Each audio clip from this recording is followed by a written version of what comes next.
ఇవాళ పార్లమెంట్లో కీలకమైన డీలిమిటేషన్ బిల్లుపై ఓటింగ్ జరగబోతోంది. ఏ రాష్ట్రానికి అన్యాయం జరగదు, నాది పూచి అని మోదీ అండ్ అమిత్ షా హామీ ఇస్తూ ఉన్నారు సార్. అయినా కూడా విపక్షాలు ఎందుకు ఈ డీలిమిటేషన్ బిల్లును వ్యతిరేకిస్తూ ఉన్నాయి?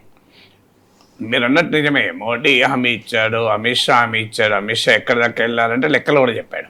ఇప్పుడు మీకు ఉదాహరణకు తెలంగాణలో 17 సీట్స్ ఉన్నాయి, అది కాస్త మీకు 26 అవుతాయి. అంటే ఇప్పుడు తెలంగాణ షేర్ ఇన్ పార్లమెంట్ 3.13, అది 3.18, అంటే 0.05% పెరుగుతుంది. అలాగే మీకు ఆంధ్రప్రదేశ్ ఉంది, ఆంధ్రప్రదేశ్లో 25 కాస్త మీకు 38 అవుతుంది, అంటే 4.6% ఉన్నది ఇప్పుడు షేర్, అది 4.65 అవుతుంది. అలా మీకు సౌత్ ఇండియా షేర్ కూడా అరౌండ్ 1% పెరుగుతుంది. ఆ లెక్కలు కూడా ఇచ్చారు, ఎందుకంటే 129 ఉన్నాయి, ఇప్పుడు అది 195 అవుతుంది. సో ఈ లాజిక్ చూస్తే కరెక్టే కదా, ఇంత స్పష్టంగా అమిత్ షా చెప్తున్నారు కదా. సౌత్ ఇండియా చెప్పాడు, Andhra, Telangana, Karnataka, Tamil Nadu, Kerala, each south Indian state present share in parliament ఎంత, లోక్సభ ఎంత, రేపు మళ్ళీ ఎంత అవుతుంది ఆఫ్టర్ డీలిమిటేషన్ చెప్తున్నాడు. మరి అభ్యంతరం ఏంటి? ఒక అభ్యంతరం ఎలాగ ఉంటుంది, నేను ఇదివరకు చాలాసార్లు చెప్పాను. ఇవాళ 80 సీట్స్ యూపీలో ఉన్నాయి, ఆంధ్రాలో 25 సీట్స్ ఉన్నాయి, అంటే 55 సీట్స్ డిఫరెన్స్ ఉన్నాయి. రేపు ఆంధ్ర 38 అవుతుంది, యూపీ 120 అవుతుంది. అప్పుడెంత మీకు 82 తేడా వస్తుంది. ఇప్పుడు 55 తేడా ఉన్నది కాస్త రేపు 82 తేడా వస్తుంది. ఈ తేడా కాదా? దీనికి ఉదాహరణ కూడా సామాన్యుడి భాషలో చెప్పాను. ఒక తండ్రి ₹1,00,00,000, ఆ తండ్రి భార్య చెప్తాడు, అరే మీరు ఎంత సంపాదించుకుంటే ఇప్పుడు మీకు ఎంత ఆస్తి ఉందో మీరు ఆల్రెడీ సంపాదించుకున్నారు, అందుకు సగం నేను ఇస్తా, 50% కల్పిస్తా అన్నాడు. ఒక కొడుకు ₹1,00,00,000 సంపాదించాడు, వాడు 50 లక్షలు ఇచ్చాడు. ఇంకో కొడుకు 20 లక్షలు సంపాదించాడు, వాడు 10 లక్షలు ఇచ్చాడు. సో నేను ఈక్వల్ ఇచ్చాను రా, 50% ఇచ్చాను కదా అంటున్నాడు.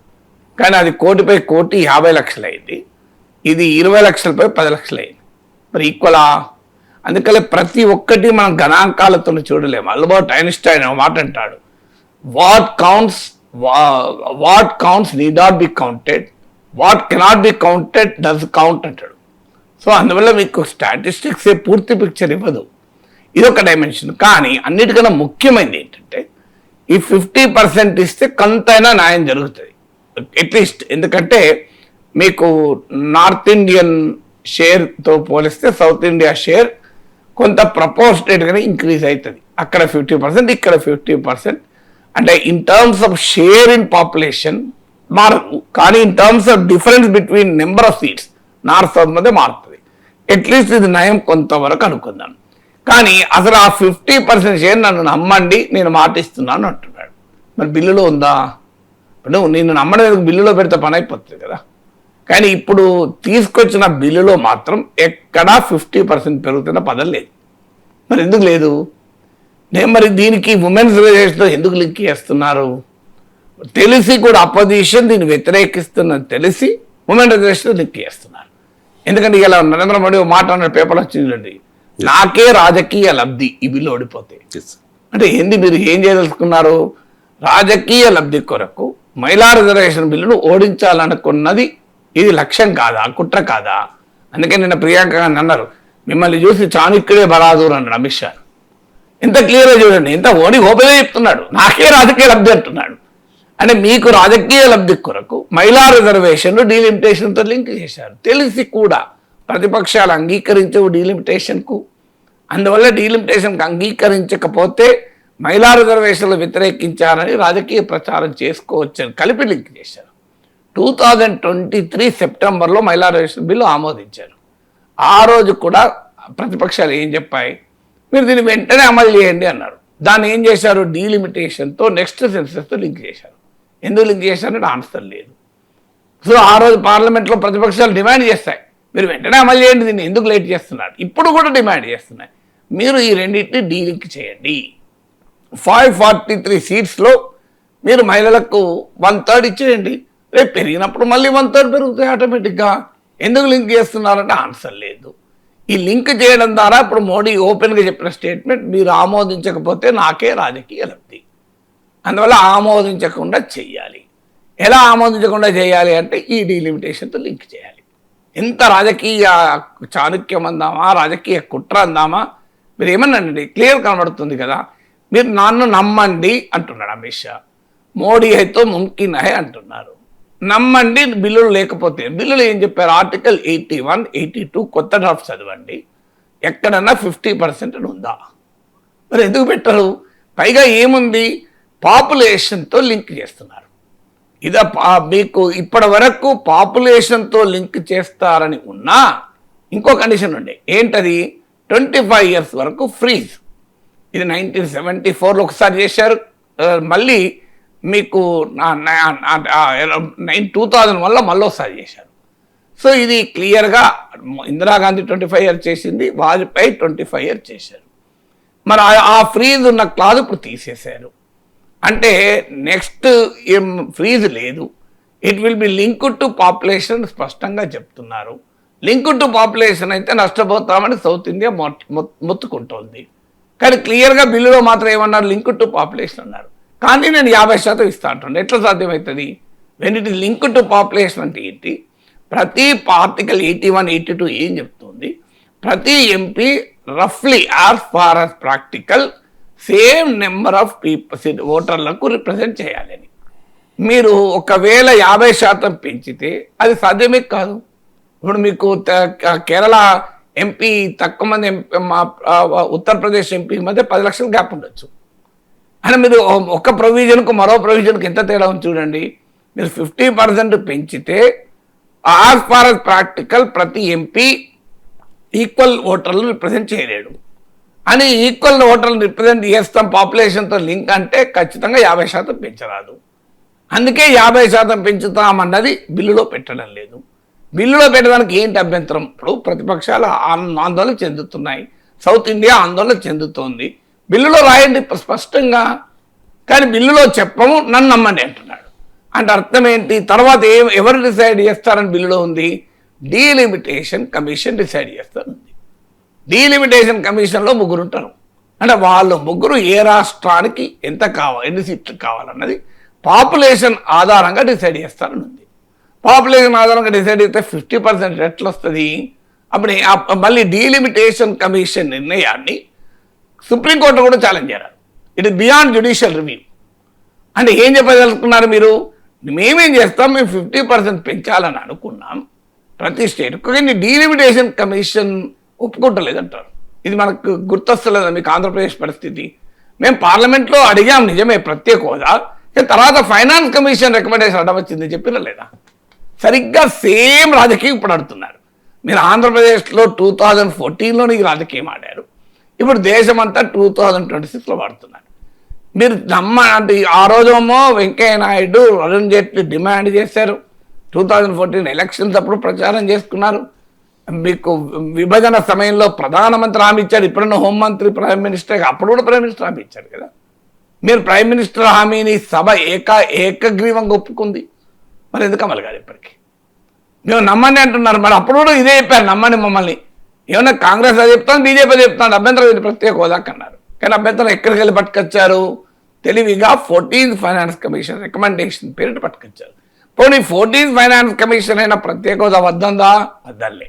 ఆంధ్రప్రదేశ్ ప్రత్యేక హోదా ఇవ్వద్దని ఫైనాన్స్ కమిషన్లో ఏ పేజీలో ఏ లైన్లో చెప్పమనండి. నా జీవితంలో టీవీ కెమెరాల ముందుకు రాను. ఎక్కడ ఆంధ్రప్రదేశ్కి ఇవ్వద్దని ఫైనాన్స్ కమిషన్ రికమెండేషన్ ఉందా? మేము అలాంటి రికమెండేషన్ చేయలేదని finance commission member Govindarao the హిందూలో రాసిన ఆర్టికల్లో పేర్కొన్నాడు. అప్పుడు ఫైనాన్స్ కమిషన్ చైర్మన్ చెప్పాడు, మేము ఇలాంటిది ఏ రికమెండేషన్ చేయలేదని. అసలు ఏమనుంది ఫైనాన్స్ కమిషన్ అని చదవండి మీరు. క్లియర్గా ఏముందంటే, after the new devolution formula special category status అది బికమ్ రిడెండెంట్ అన్నది అంతే. అది నిరర్థకంగా మారిందన్నది తప్ప నీకు ఎక్కడా ఆంధ్రప్రదేశ్కి ఇవ్వద్దని రికమెండేషన్ లేదు. అయినా ఫైనాన్స్ కమిషన్ రికమెండేషన్ రాజ్యాంగంలో ఆర్టికల్ 3ని మించి కాదు. ఎందుకంటే ఆర్టికల్ 4 క్లియర్గా చెప్తోంది సప్లిమెంటల్ ఇన్సిడెంటల్ కాన్సిక్వెన్షియల్ మెజర్ తీసుకోవచ్చని. ఇప్పుడు దానికి ఏమంటున్నా, విభజన చట్టంలో ఉంటే ఆర్టికల్ 4 వర్తిస్తుంది, విభజన చట్టంలో లేదు కనుక ఆర్టికల్ 4 వర్తించదు అంటున్నారు.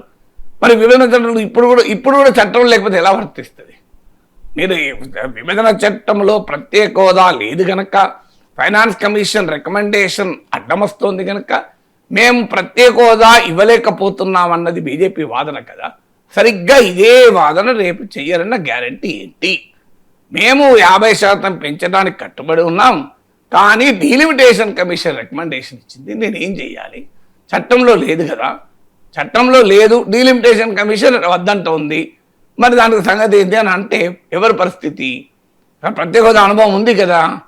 ఇక ఇంకో పాయింట్, ఓకే ఇప్పుడు 50% పెంచినా రాజ్యాంగంలో పాపులేషన్తో లింక్ అయినాక ఏం జరుగుతుంది భవిష్యత్తులో? ఏమనుంది ఈ బిల్లులో క్లియర్గా, పార్లమెంట్ చట్టం చేసిన దాని ప్రకారం ఏ సెన్సెస్ ఇదివరకేమో ప్రతి 10 yearsకు సెన్సెస్ తర్వాత డీలిమిటేషన్ చేయాలని ఉండే, కానీ సీట్ల సంఖ్య పెంచకూడదు అని ఇందిరాగాంధీ టైంలో అమెండ్మెంట్ చేశారు, వాజ్పేయి టైంలో అమెండ్మెంట్ చేశారు. అందుకొరకు సీట్లు పెంచకుండా నియోజకవర్గాల పునర్వ్యవస్థీకరణ జరిగింది. ఇప్పుడు 2002లో డీలిమిటేషన్ కమిషన్ అపాయింట్ అయ్యి 2008 వరకు ఆ ప్రక్రియ నడిచి 2009లో డీలిమిటేషన్ జరిగింది. నెంబర్ ఆఫ్ సీట్లు మారలేదంతే. సో అందువల్ల ఇదివరకు ఉన్న చట్టంలో ఎవ్రీ సెన్సెస్ తర్వాత డీలిమిటేషన్ ప్రక్రియ చేపడతారు అనుంది, కానీ సీట్ల సంఖ్య పెంచకూడదని రాజ్యాంగ సవరణ ద్వారా క్లాజ్ చేర్చారు. ఇప్పుడు ఏం చేశారు, దీన్ని ఎట్లా మార్చారు అంటే రాజ్యాంగ సవరణ 25 ఏళ్ళ దాకా పెంచము, 1971 సెన్సెస్ ఆధారంగా సీట్లు ఫ్రీజ్ అవుతాయని ఉన్నదాన్ని తీసేశారు. ఏం పెట్టారు, ప్రభుత్వము కేంద్ర ప్రభుత్వం డిసైడ్ చేసిన మేరకు డిసైడ్ చేసిన సెన్సెస్ డేట్ ఆధారంగా డీలిమిటేషన్ చేపడతారు అన్నారు. అంటే బహుశా 27 సెన్సెస్ తర్వాత కూడా మళ్ళీ డీలిమిటేషన్ చేపట్టి మళ్ళీ పాపులేషన్ ప్రకారం సీట్లు పెంచవచ్చు. కావాలనుకుంటే 29కి పెంచకపోయినా 2034కి పెంచవచ్చు. అంటే 2029కోమో 50% పెంచినట్టు బూచి చూపెట్టి 2034 నాటికి సరిగ్గా పాపులేషన్ ప్రపోర్షన్లో మార్చేసి సౌత్ ఇండియాకు అన్యాయం చేస్తానికి ఇది ఒక పెద్ద కుట్ర కాదా? ఎందుకు మీరు లేకపోతే బిల్లులో పెట్టడానికి అభ్యంతరం? సింపుల్ క్వశ్చన్ కదా. నమ్మాలి, విశ్వాసం ఉండాలి, పార్లమెంట్ చెప్తోంది అంటున్నారు. ఆంధ్రప్రదేశ్ ప్రజల అనుభవం అంతా ప్రపంచానికి తెలుసు కదా. ఒక విభజన చట్టంలో ఉన్నాయని అమలైనాయి. ఆ బయ్యారం స్టీల్ ప్లాంట్ విభజన చట్టంలో ఉంది, అమలైందా? కాజీపేట్ కోచ్ ఫ్యాక్టరీ విభజన చట్టంలో ఉంది, అమలైందా? కడప స్టీల్ ప్లాంట్ విభజన చట్టంలో ఉంది, అమలైందా? దానికి ఏం చెప్తున్నారు కారణం? ఫీజిబుల్ అని మాత్రమే ఉంది కదా అంటారు. అయ్యా ఫీజిబుల్ అని ఉంటేనే అమలు చేయలేదు చట్టంలో, ఇప్పుడు అది ఏది లేదు కదా. సో ఫీజిబుల్ కూడా అంటలేరు. ఇప్పుడు అసలు చట్టంలో 50% అది ఎక్కడా లేదు. మరి ఎందుకు లేదు అంటే ఆన్సర్ లేదు. నన్ను నమ్మండి. ఎందుకు నమ్మాలి మిమ్మల్ని? విభజన చట్టం ఉన్నదే అమలు కాలే, లేని ఎట్లా అమలు అవుతుంది అని ఉన్నదానికోమో ఫీజిబుల్ అని ఉంది కదా, ఫీజిబిలిటీ స్టడీ చేసినాం, సాధ్యం కాలేదని తెలిపింది, అందుకే ఇస్తలేం బయ్యారం స్టీల్ ప్లాంట్ అంటున్నారు. మరి ఫీజిబుల్ అని ఇప్పుడు ఫీజిబుల్ కూడా లేదు. మీరు ఎక్కడా 50% will try to make it the ratio will be proportionate to the existing ratio or the ratio will be equal to the existing ratio అని అన్నారు ఎక్కడన్నా. మరి ఎందుకు పెడతలేదు బిల్లోమో పాపులేషన్ ప్రకారం చేస్తామని చెప్పి బయట మాత్రం హామీ ఇస్తారు 50% పెంచుతాం నమ్మండి అంటున్నారు. ఈ రెండు సాధ్యమే కాదు. మీకు ఇంకొక ఉదాహరణ చెప్తాను. ఇప్పుడు మీకు ఎంత ఉన్నాయి, మీకు యూపీ అసెంబ్లీ సీట్లు చూడండి, మోర్ దెన్ 400 సీట్స్ ఉన్నాయి. నాకు గుర్తున్నంత వరకు, ఎగ్జాక్ట్ గుర్తులేదు కానీ అబౌవ్ 400 సీట్స్ ఉన్నాయి యూపీలో. 50% పెరిగితే ఎంత అవుతుంది? 600 అవుతుంది. అవునా కదా రాజశేఖర్? 400 600 అవుతుంది. మరి article 171 of the constitution of India చూడండి, మీకు క్లియర్గా article 171 of the constitution of India ఏమనుంది అందులో? అసెంబ్లీ శాసనసభల సంఖ్య 60 కన్నా తగ్గకూడదు, 500 కన్నా పెరగకూడదు అని ఉంది. మరి అది ఏమెండ్ చేయాలి కదా. నిజంగానే మీరు 50% పెంచదలుచుకుంటే మరి ఇప్పుడు ఆర్టికల్ 171 ఎందుకు ఏమెండ్ చేస్తలేరు? అంటే మీరు నిజంగానే 50% పెంచే ఆలోచన ఉంటే మరి 50% పెంచడానికి ఆర్టికల్ 171 అభ్యంతరం గూగుల్లో కొట్టండి వస్తుంది. Article 171 of the constitution of India అని. It should be below 60 and above, it should not be below 60, it should not be above 500 except at the time of bifurcation. ఒక బైఫర్కేషన్ టైంలో మాత్రమే సీట్లు తక్కువన్నా మీకు అది ఎలో చేయొచ్చు, మిగతా టైంలో ఎక్కడా చేయకూడదు. ఇది క్లియర్గా సుప్రీంకోర్టు జడ్జిమెంట్ చెప్తున్నారు కదా. ఎందుకు బైఫర్కేషన్ టైంలోనే వయలేట్ చేయొచ్చు అంటే article 4 of the constitution supplemental incidental consequential measure తీసుకోవచ్చు ఉంది కనుక. అంటే క్లియర్గా 50% చేసే ఉద్దేశం లేదు అనటానికి ఇన్ని అనుమానాలు క్లియర్గా కనబడుతుంటే ఎందుకు నేను నమ్ముతానంటే ఒకవేళ చేసినా ఇప్పుడున్న రాజకీయ ఒత్తిడి వల్ల మీకు 200 సొంతగా 2/3 మెజారిటీ లేదు కనుక ఈ రాజ్యాంగ సవరణలను బయటపడేయడం కొరకు మీరు ఇప్పుడు ఈ హామీలు ఇస్తున్నామని పార్లమెంట్లో అనొచ్చు. కానీ రేపు రియాలిటీ ఏంటి?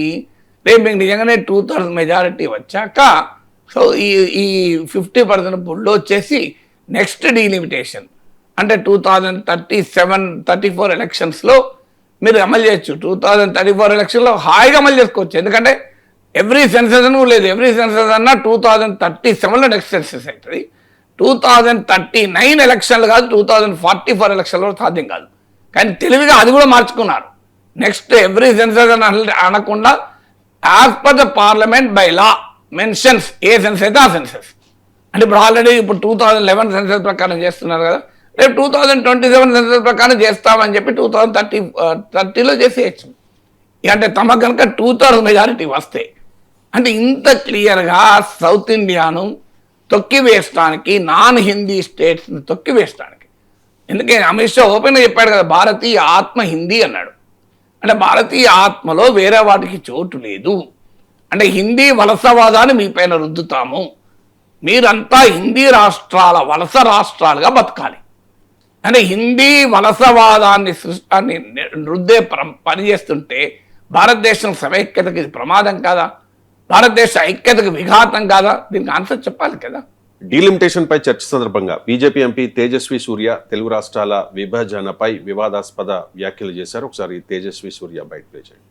If you remember the way the Congress party, the UPA, divided the two undivided Andhra Pradesh into AP and Telangana, it was done the partition of AP and Telangana was done in a worse fashion than the British did the partition of India and Pakistan.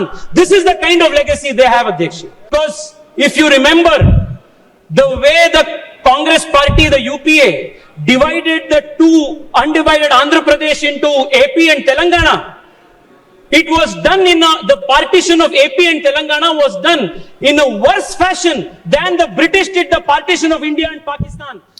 Right sir, Congress హయాంలో జరిగిన తెలుగు రాష్ట్రాల విభజన British వారు చేసిన భారత్ పాక్ విభజన కంటే దారుణంగా ఉంది అని చెప్పి తేజస్వి సూర్య చాలా కాంట్రవర్షియల్ కామెంట్స్ చేశారు. ఈ కామెంట్స్ పై తెలంగాణ నాయకులు, కాంగ్రెస్ నాయకులు, బీఆర్ఎస్ నాయకులు కూడా అభ్యంతరం వ్యక్తం చేస్తూ ఉన్నారు. మంత్రి పొన్నం ప్రభాకర్ ఈ వ్యాఖ్యల్ని ఖండిస్తూ మాట్లాడారు. ఒకసారి బయట ప్లే చేయండి. తెలివిలేని ఒక మెదడు జ్ఞానం లేక తెలంగాణ విభజనను పాకిస్తాన్ భారత విభజనతోటి పోల్చి ఈరోజు ఈ భారతదేశంలో ప్రజాస్వామికంగా రాజ్యాంగ ప్రకారంగా లోక్సభ, రాజ్యసభ పాస్ చేసినటువంటి బిల్లులను పార్లమెంటు వేదికగా అవమానపరుస్తుంటే తెలంగాణ నుంచి ఎంపికైన 8 మంది భారతీయ జనతా పార్టీలు ఎప్పుడు చీమునెత్తులు లేకుండా వాటిని విని ఎంజాయ్ చేసేటువంటి దౌర్భాగ్య పరిస్థితి వింటే తెలంగాణ తల్లి రోధించేటువంటి పరిస్థితి ఉంది. అలా ప్రజాస్వామిక ఫెడరల్ సిస్టమ్ లో తెలంగాణ విభజనను అవహేళన చేస్తుంటే తెలంగాణ ఏర్పాటుకు సంబంధించినటువంటి ప్రక్రియ ఆ వేదిక లోక్సభ అయితే అక్కడనే దానికి తెలంగాణ ఏర్పాటుకు అవమానం జరుగుతుంటే ఎందుకు ప్రేక్షకులుగా ఉంటా ఉన్నది వ్యవస్థ? ఇలా నేను మళ్ళీ డిమాండ్ చేస్తా ఉన్నా, భారతీయ జనతా పార్టీ అధ్యక్షుడు రామచంద్రరావు గారు, కేంద్రంలో ప్రాతినిధ్యం వహిస్తున్న ఎంపీలు, లోక్సభ, రాజ్యసభ, మీరు ఈ అంశాన్ని తీవ్రంగా తీసుకుంటే నేను తెలంగాణ ఉద్యమకారులందరికీ విజ్ఞప్తి చేస్తా ఉన్నా, ఇది ఏ ఒక్కరికి అవమానకరం కాదు. ఇలా తెలంగాణ ఉద్యమ స్ఫూర్తిగా తెలంగాణ ఉద్యమకారులంగా అనేక సందర్భాల్లో మనం మన హక్కును, గుర్తింపును అడుగుతున్నప్పుడు మనం అవమానపరిచి మన ఉద్యమాన్ని, మన ఏర్పాటును, తెలంగాణ విభజన విధానాన్ని అవమానపరిచి మాట్లాడుతున్నటువంటి వాళ్ళ పట్ల మరొక్కడు నోరు విప్పే ధైర్యం చేయకుండా చట్టరీత్యా, ప్రజాస్వామ్య రీత్యా, రాజకీయ రీత్యా అన్ని రకాలుగా వాళ్ళ నోళ్లకు వాళ్ళకు బుద్ధి చెప్పేటువంటి ప్రక్రియ జరగాలని కోరుకుంటా ఉన్నా. తేజస్వి సూర్య వ్యాఖ్యలపై బీఆర్ఎస్ నేతలు కూడా స్ట్రాంగ్ గా కౌంటర్ ఇస్తూ ఉన్నారు సార్. కేటీఆర్ ఈ వ్యాఖ్యల్ని అబ్జెక్ట్ చేశారు. హరీష్ రావు కూడా ఒక ట్వీట్ చేశారు, సభలో మా ఎంపీలు ఉంటే తేజస్వి సంగతి తేల్చేవాళ్ళు అంటూ హరీష్ ట్వీట్ చేసిన పరిస్థితి. మరోవైపు ఈ తేజస్వి వ్యాఖ్యలపై తెలంగాణకు చెందిన బీజేపీ సీనియర్ నేత అలాగే మంత్రి కేంద్ర మంత్రి కిషన్ రెడ్డి కూడా స్పందించారు సార్. తేజస్వి అవమానించేలా మాట్లాడలేదు, అలా మాట్లాడి ఉన్నట్టయితే మాత్రం ఉపసంహరించుకుంటాము అని చెప్పి. తేజస్వి సూర్య కూడా ఈ వ్యాఖ్యల మీద మాట్లాడారు, తన వ్యాఖ్యల్ని వక్రీకరించారు అని చెప్పి. ఇక తెలుగు రాష్ట్రాలు విడిపోయి 12 ఏళ్ళు అవుతోంది సార్, ఇప్పుడు ఈ అంశాన్ని లేవనెత్తడం ఏంటి సార్? లేవనెత్తడంలో తప్పలేదు. ఇప్పుడు వక్రీకరించడం ఎక్కడ బయటే చూశారు కదా, ఇండియా పాకిస్తాన్తో పోల్చారు. ఫస్ట్ పాయింట్, రాష్ట్ర విభజన వల్ల రాజధానిని కోల్పోయిన నష్టపోయామని భావించే సీమాంధ్ర ప్రజలు, వారి ప్రజాప్రతినిధులు ఏదైనా ఆవేదన వ్యక్తం చేస్తే అర్థం చేసుకోవచ్చు. నాది ఎన్నోసార్లు చెప్పారు, పార్లమెంట్లో లైట్లు బంద్ చేసి డోర్లు మూసేది. పార్లమెంట్లో ఏ బిల్లు ఆమోదించినా డోర్లు మూస్తారు, వీళ్ళ తెలియదు. నేను అసెంబ్లీలో శాసనమండలిలో 8 సార్లు ఉన్నాను. ఒక బిల్లు ఓటింగ్కు చేపట్టే ముందు ఫస్ట్ చేసే పని అనేది డోర్లు మూస్తారు. కానీ ఇప్పటికీ రాజకీయ నాయకులు ఏం చెప్తారు, తలుపులు మూసేది ఆమోదించారు, తలుపులు మూసేయకుండా ఆమోదించారు దేన్ని కూడా.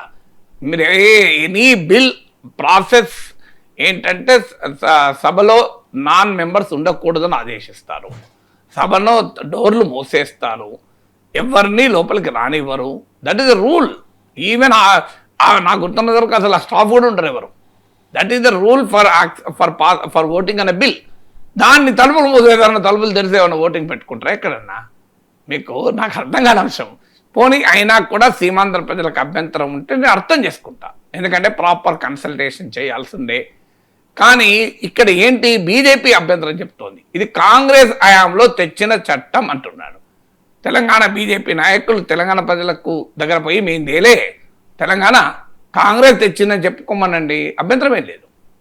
ఇవాళ మీరు ఎవరినన్నా బీజేపీ నాయకులు పిలిచి మీరు తేలేదు కదా, కాంగ్రెస్ కదా తెలంగాణ ఇచ్చింది, మీకు ఏం సంబంధం తెలంగాణ, మీరు ఇవ్వలే అని బీజేపీ వాళ్ళని అడిగితే వాళ్ళు ఏమంటారు? బీజేపీ వాళ్ళు తెలంగాణ మేమే తెచ్చాం, మా మద్దతు లేకుండా తెలంగాణ వచ్చేదా అని అంటున్నారా లేదా బీజేపీ వాళ్ళు? అంటే ఒకవైపు ఏమో తెలంగాణ ప్రజల్ని మభ్యపెట్టడానికి మా ప్రయత్నం వల్లనే తెలంగాణ వచ్చింది, మేమే మద్దతు ఇవ్వకపోతే తెలంగాణ వచ్చేదా అంటారు. ఇప్పుడు తేజస్వి సూర్య మీ బీజేపీ హై ప్రొఫైల్ ఎంపీ ఏమంటున్నాడు, ఇది మాకు సంబంధం లేదు, కాంగ్రెస్ హయాంలో వచ్చింది అంటున్నాడు కదా.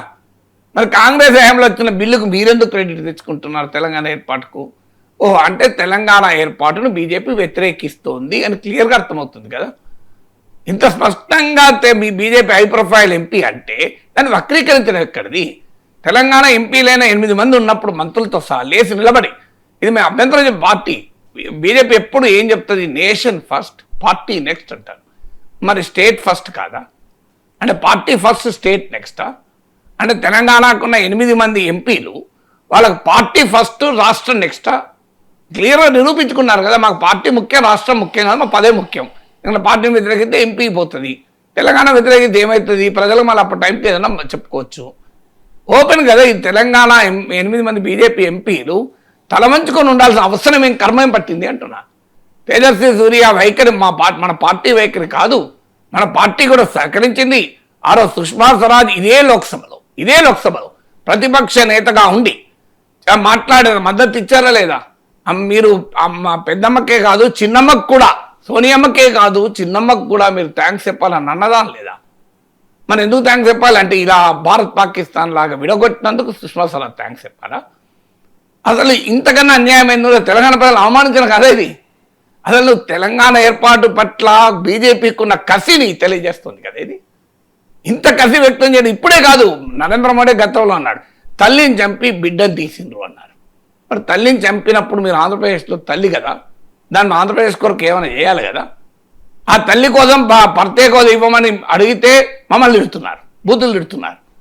ఆ తల్లిని కాంగ్రెస్ పార్టీ తల్లిని చంపి బిడ్డను తీసింది కనుక ఆ తల్లికి ప్రత్యేక హోదా ఇచ్చి కాపాడండి, ఆ తల్లికి రైల్వే జోన్ లాభదాయకమైనది ఇచ్చి కాపాడండి, ఆ తల్లి కడప స్టీల్ ప్లాంట్ ఇచ్చి కాపాడండి, ఆ తల్లి రాజధాని చేసుకుంటోంది ఆంధ్ర తల్లి, ఆ ఆంధ్ర తల్లి రాజధాని అయిన అమరావతికో 50,000 కోట్లు గ్రాంట్ ఇవ్వండి అంటే అప్పులు ఇస్తాం చేసుకోబడినట్టారు. మా చంద్రబాబు నాయుడు చెప్పినట్టు ఆంధ్ర తల్లి కోసం మీరు ఏం చేయాలంటే మట్టి నీళ్లు కొట్టారు కదా, ఇది మా చంద్రబాబు నాయుడు చెప్పిన మాట కదా. సో మీరు ఆంధ్ర తల్లి కొరకు వెనుకబడిన ప్రాంతాలు ఉన్నాయి. ఆంధ్ర తల్లిలో 3 ఉమ్మడి ఉమ్మడి ఉత్తరాంధ్ర జిల్లాలు, 4 రాయలసీమ జిల్లాలు, ఉమ్మడి ప్రకాశం జిల్లా, వాటి మౌలిక వసతులకు 50 నుంచి 100 కోట్లు పడేసి అయిపోయిందని చెప్పారు కదా. మీరు ఎందుకు ఇవ్వడం లేదు?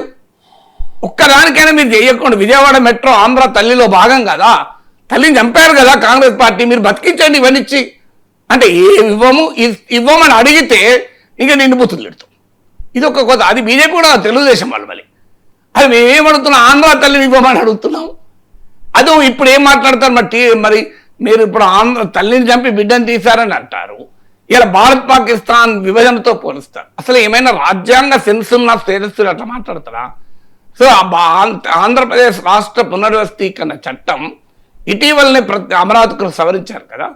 ఇండియా పాకిస్తాన్ విభజనతో పోలిన చట్టాన్ని ఎందుకు సవరించారు? తీసిపడేని చట్టం ధైర్యం ఉంటే.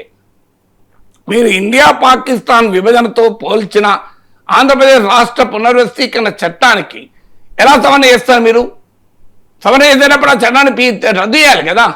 నేను ఇలా బీజేపీకి బహిరంగ సవాల్ చేస్తున్నా.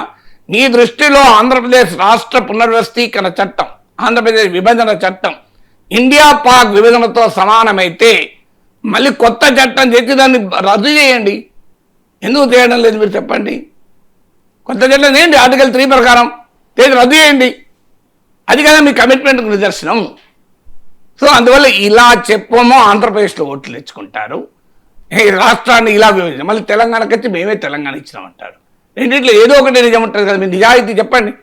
రాష్ట్ర విభజన పైన ఈ రకంగా మాట్లాడటంలో రాజకీయం పోనీ ఇండియా పాక్ టైం నిన్న కిషన్ రెడ్డి మాట్లాడుతూ ఆశ్చర్యం చేస్తామంటాడు. ఆయన తేజస్వి ఉద్దేశం ఏంటి అంటే ఇండియా పాక్ విభజనప్పుడు చాలా మంది చనిపోయారు, అది ఉద్దేశం అంటాడు. నేను తెలంగాణ ఏర్పడినప్పుడు చనిపోయారా? తెలంగాణ బిల్లు పార్లమెంట్లో ఆమోదం పొందిన టైంలో ఎంతమంది చనిపోయారు? అసలు ఏం కంపారిజన్ ఇది? డిఫెండ్ చేసుకునే క్రమంలో ఘోరమైన తప్పులు చేస్తున్నారు ఇంకా. సో నేను పరిశీలిస్తాను, ఏమన్నాడో చూస్తాను అనకుండా అప్పుడు జనం చనిపోయారు. ఇప్పుడు అవునయ్యా, అంతకుముందు తెలంగాణ ఉద్యమంలో చనిపోయారు. తెలంగాణ ఏర్పడినప్పుడు పార్లమెంట్లో చట్టం చేస్తే చంపుకున్నారు, ఒకరికోరు. ఇక్కడ తెలంగాణ ప్రజలు ఆంధ్ర ప్రజలు ఒకరికోరు కొట్టుకున్నారు. మీరు ఏం చెప్పదలుచుకున్నారు? ఇప్పుడు ఇండియా పాక్ డివిజన్ అప్పుడేమో పెద్ద ఎత్తున మత కలహాలు జరిగాయి, అవునా కదా? మరి ఇప్పుడు ఏం చెప్పదలుచుకున్నారు మీరు? తెలంగాణ ఆంధ్ర ప్రజల మధ్య కలహాలు జరిగాయని చెప్పదలుచుకున్నారా? ఇలాంటి కహానీలే చెప్పారు కదా. తెలంగాణ వస్తే ఆంధ్రప్రదేశ్లో సీమాంధ్ర ప్రజలను హైదరాబాద్లో బతకనివ్వరు, వాళ్ళని ఉండనివ్వరు. అసలు తెలంగాణ వస్తే కరెంట్ ఉండదు, తెలంగాణ వస్తే నక్సలిజం పెరుగుతుంది, తెలంగాణ వస్తే మత కలహాలు పెరుగుతాయి, తెలంగాణ వస్తే అభివృద్ధి కాదు, తెలంగాణ వస్తే వీళ్ళ పాలించడం చేత కాదు, ఇన్ని రకాలు చెప్పి ఇప్పుడు కొత్త అది ఇవన్నీ కిరణ్ కుమార్ ఇలాంటి వాళ్ళు సీమాంధ్ర నేతలో చెప్పారు. వాళ్ళలో పోనీ ఏదో వాళ్ళకు బాధ ఉంది, అయ్యో మాకు హైదరాబాద్ పోయింది, రాష్ట్రం విడిపోయింది, ఇది 3వసారి మేము రాద్దనుకోవాలి. We can understand. బాధపడ్డవాడు 4 మాటలు ఎక్కువ మాట్లాడితే దాన్ని అర్థం చేసుకుంటాం. నష్టపోయిన వాడు 4 మాటలు అర్థరహితంగా మాట్లాడినా మనం దాన్ని కనీసం అర్థం చేసుకున్నాం. ఏదో బాధలో ఉన్నాడు, అయ్యా పాపం ఏదో అన్నాడు, మాట అన్నాడు, కోపం బాధలో ఉన్నాడు, కష్టాల్లో ఉన్నాడు, నష్టపోయాడు కదా అని.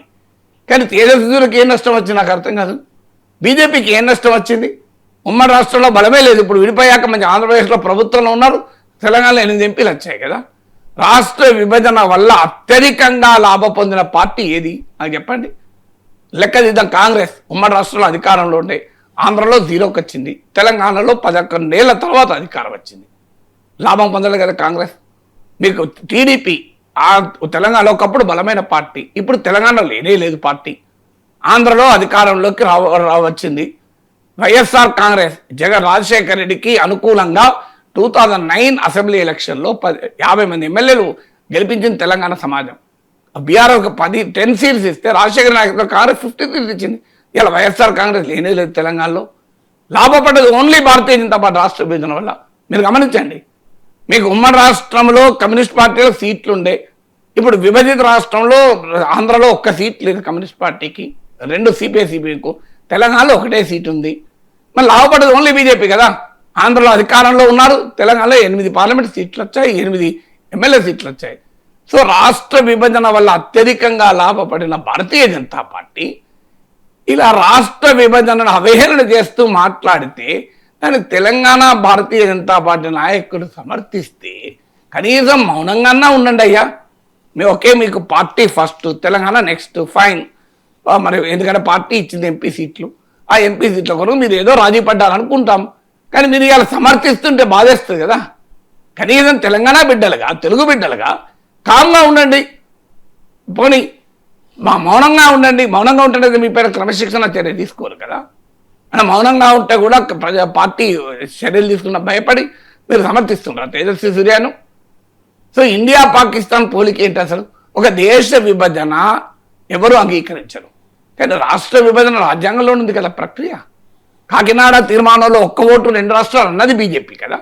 ఈ తెలుగు నేలన కాంగ్రెస్ కూడా అనని సమయంలో ఫస్ట్ రాష్ట్ర విభజనను అధికారికంగా డిమాండ్ చేసింది బీజేపీ. ఇది హిస్టరీ కదా. కాకినాడలో 1 ఓటు 2 రాష్ట్రాలు. సెకండ్ రాష్ట్రాన్ని విభజించమని అడిగింది సెకండ్ తెలుగుదేశం, కాంగ్రెస్ కూడా కాదు. చాలా మంది తెలియాలి ఇది. 2009లో ఎన్నికల సమయంలో బీఆర్ఎస్తో పొత్తు కోసం ఎర్రనాయుడు కమిటీ వేసి తెలంగాణకు నేను అనుకూలమని లేఖ ఇచ్చి అఖిలపక్షం పెడితే రోషయ్య గారి టైంలో డిమాండ్ చేశారు చంద్రబాబు నాయుడు గారు. ఏంటి మీరు పెడతావా తీర్మానం, నన్ను పెట్టమంటారా అన్నాడు చంద్రబాబు నాయుడు. తర్వాత 2013 ఆ ప్రాంతంలో కాంగ్రెస్ డిసైడ్ చేసింది. మీరు కావాలంటే డేట్ చూడండి. బీజేపీ అఫీషియల్గా కాకినాడ తీర్మానం ఎప్పుడు చేసిందో డేట్ చూడండి. చంద్రబాబు నాయుడు ఎర్రనాయుడు కమిటీని ఆమోదించి తెలంగాణకు అనుకూలంగా లేక ఎప్పుడు ఇచ్చారో చూడండి. కాంగ్రెస్ వర్కింగ్ కమిటీ ఎప్పుడు డిసైడ్ చేసిందో చూడండి. ఈ డేట్లు మీకు క్లియర్గా కనబడుతుంది తేడా. అన్ని BJP the first party, Telugu Desam the second party రాష్ట్ర విభజన కోరింది. Third party Congress, last Congress. అంటే కాంగ్రెస్ ఓపెన్ చెప్పారు ఏం చేయాలయ్యా, మమ్మల్ని రాజకీయంగా నష్టం చేస్తున్నారు, ఈ పార్టీలన్నీ మమ్మల్ని తెలంగాణ ఇస్తావా ఇవ్వవా, చంద్రబాబు నాయుడు స్థాయిలో ఇస్తావా పెడతావా పెట్టవా బిల్లు తెలంగాణ ఏర్పాటు, లేకపోతే నేను పెడతా అని అంటే ఏం చేయాలి, ఎవరు పొలిటికల్ ఆపడతారు మేము, అందుకే మా మీద ఒత్తిడి వచ్చి మేము విడగొట్టామని చెప్పారు. సో ఒత్తిడితో విడగొట్టారు వాళ్ళు. ఒత్తిడి తెచ్చింది బీజేపీ, ఒత్తిడి తెచ్చింది టీడీపీ. ఇప్పుడు మళ్ళీ రాష్ట్ర విభజన మేము ఇండియా పాకిస్తాన్తో పోలుస్తామండి, ఇది అన్యాయం కదా. మీరు మద్దతు ఇవ్వలేదో చెప్పండి. మీరు ఆంధ్రప్రదేశ్ రాష్ట్ర పునరుద్ధీకరణ చట్టాన్ని ఎంపీలు లోక్సభలో ఏ స్టాండ్ తీసుకున్నారు తెలంగాణ ఎంపీలు చెప్పండి. మీ ఆంధ్ర అంటే మీకు అప్పుడు ఎంపీలు లేరు, తెలంగాణకు ఉన్నట్టుంది కదా ఎంపీ. మీరు భారతదేశంలో బీజేపీ ఎంపీలు ఏ స్టాండ్ తీసుకున్నారు? దాన్ని వ్యతిరేకించారా మీరు ఇండియా పాకిస్తాన్లో ఎదురు డివైడ్ చేస్తారని? అందువల్ల ఇది ఖచ్చితంగా తెలుగు ప్రజల్ని, తెలంగాణ ప్రజల్ని అవమానించేటువంటి వైఖరి కదా. దీనికి పోనీ ఇది పార్టీ వైఖరి కాదు, తేజస్వి సూర్య వైఖరి. మేము దాన్ని అంగీకరించము, ఆయన కూడా విడ్రా చేయమని స్పీకర్ చెప్తామని కిషన్ రెడ్డి గారు అంటే ఇబ్బంది ఏం లేదు. ఎందుకంటే తేజస్వి సూర్య అన్నంత మాత్రాన అది మేము బీజేపీ వైఖరికి ఏం తీసుకోకూడదు. ఒక్కొక్కరు సరే ఏదైనా మాట్లాడతారు, ఇది బీజేపీ వైఖరి కాదు, ఇది తేజస్వి సూర్య వైఖరి అని కేంద్ర హోంమంత్రి అమిత్ షా, ఎందుకంటే ఈ పునర్వ్యవస్థీకరణ చట్టానికి లీడర్ అమిత్ షా కనుక, హోమ్ మినిస్టర్ కనుక, late home minister make a statement. Telangana బిడ్డ హోంమంత్రి సహాయ మంత్రిగా ఉన్నాడు, late Bandi Sanjay make a statement. ఇది భారతీయ జనతా పార్టీ వైఖరి కాదు, తేజస్వి సూర్య పర్సనల్గా ఏదో చెప్పాడు, మేము దాన్ని అంగీకరించడం లేదు. ఆ వ్యాఖ్యలు తొలగిస్తున్నారు రికార్డులకెలా చెప్పండి. పైగా ఆయన అన్నది రైటే, ఆయన దాన్ని వక్రీకరిస్తున్నారు, ఆయన ఉద్దేశం ఇది అని రామచంద్రరావు అంటాడు, కిషన్ రెడ్డి అంటాడు. ఆ రామచంద్రరావు అనుకున్నా, కిషన్ రెడ్డి కాదు. అన్నది ఏంటంటే అప్పుడు చనిపోయారు ఇప్పుడు చనిపోయారు కనుక అంటున్నారు అట. అరే అప్పుడు చనిపోయింది ఎప్పుడు, ఇప్పుడు చనిపోయింది ఎప్పుడు? అరే లక్షలాది మంది మారణహోమం జరిగింది, మత మారణహోమం ఆ టైంలో. ఇప్పుడు ఏం తెలంగాణ ఆంధ్రలో ఉచ్చకొత్త జరిగాయా, మారణహోమాలు జరిగాయా? ఎందుకు ఇలా తెలుగు ప్రజల మధ్య ఇప్పటికీ కూడా 11-12 ఏళ్ళ తర్వాత ఇంకా మేము మంట పెట్టిస్తాం, రాజకీయంగా అందులో లాభపడతాం? ఇది సమంజసమా చెప్పండి? ఏదో ఆంధ్రప్రదేశ్ బాగుపడుతోంది, తెలంగాణ బాగుపడుతోంది, 2 రాష్ట్రాలు అయ్యాయి, ప్రశాంతంగా ఉన్నారు కదా. 2 రాష్ట్రాల ముఖ్యమంత్రుల దగ్గర మంచి సంబంధాలు ఉన్నాయి, పార్టీలు వేరైనా 2 రాష్ట్రాల ప్రజల మధ్య మంచి సంబంధాలు ఉన్నాయి. సీమాంధ్ర ప్రజలు లక్షల సంఖ్యలో హైదరాబాద్లో ఉన్నారు, తెలంగాణలో ఉన్నారు, ఎక్కడ ఏ ప్రాబ్లం లేదు. ప్రాబ్లం కావాలని రాజకీయ నాయకులు సృష్టించి మంటలు పెట్టి ప్రజల మధ్య విద్వేషాలు ఎందుకు రెచ్చగొడతారో నాకు అర్థం కాదు. ఇరాన్ అమెరికాల మధ్య 2వ విడత శాంతి చర్చలు పాకిస్తాన్లో జరిగే సూచనలు కనిపిస్తూ ఉన్నాయి. ఈ నేపథ్యంలో ట్రంప్ ఒక కీలకమైన ప్రకటన చేశారు, పాకిస్తాన్కు నేనే వెళతానేమో అని చెప్పేసి. సార్, ట్రంప్ వ్యాఖ్యలు చూస్తే ఒప్పందం కుదురుతుందనే నమ్మకం కలుగుతోంది, ఏమంటారు సార్? ట్రంప్ వ్యాఖ్యలను చూస్తే నమ్మకం కలుగుతుంది. ట్రంప్ రోజుకో వ్యాఖ్య మారుస్తాడు కనుక ఏం చెప్పలేము. మీరు అన్నట్లు నిజమే. ఎందుకంటే నేను స్పష్టంగా చెప్పింది మీకు, ఒక 5-6 రోజుల క్రితం ఒక వీడియో పెట్టాను, అమెరికా ఇరాన్ల మధ్య రహస్య అవగాహన అని క్వశ్చన్ మార్క్తో. అది ఎక్కడ ఏ ఇంటర్నేషనల్ మీడియాలో కూడా రాలే అప్పటి వరకు. ఐ థింక్ ఇప్పటి వరకు వచ్చిందో నాకు తెలియదు, వెరిఫై చేయలే నేను. US Iran secret deal, is there any US Iran secret deal కొట్టి చూస్తే తెలుస్తుంది. కానీ ఆ రోజుల్లో నేను అది వీడియో రికార్డ్ చేసినప్పుడు చూశాను. అప్పటి వరకు ఎక్కడా గ్లోబల్ మీడియాలో కూడా ఈ యాంగిల్లో ఎక్కడా స్టోరీ రాలే. సో నేను రికార్డ్ చేసినాక అంటే జేడీ వ్యాన్స్ చర్చలు విఫలమై రిటర్న్ వెళ్ళే రోజే రికార్డ్ చేశాను.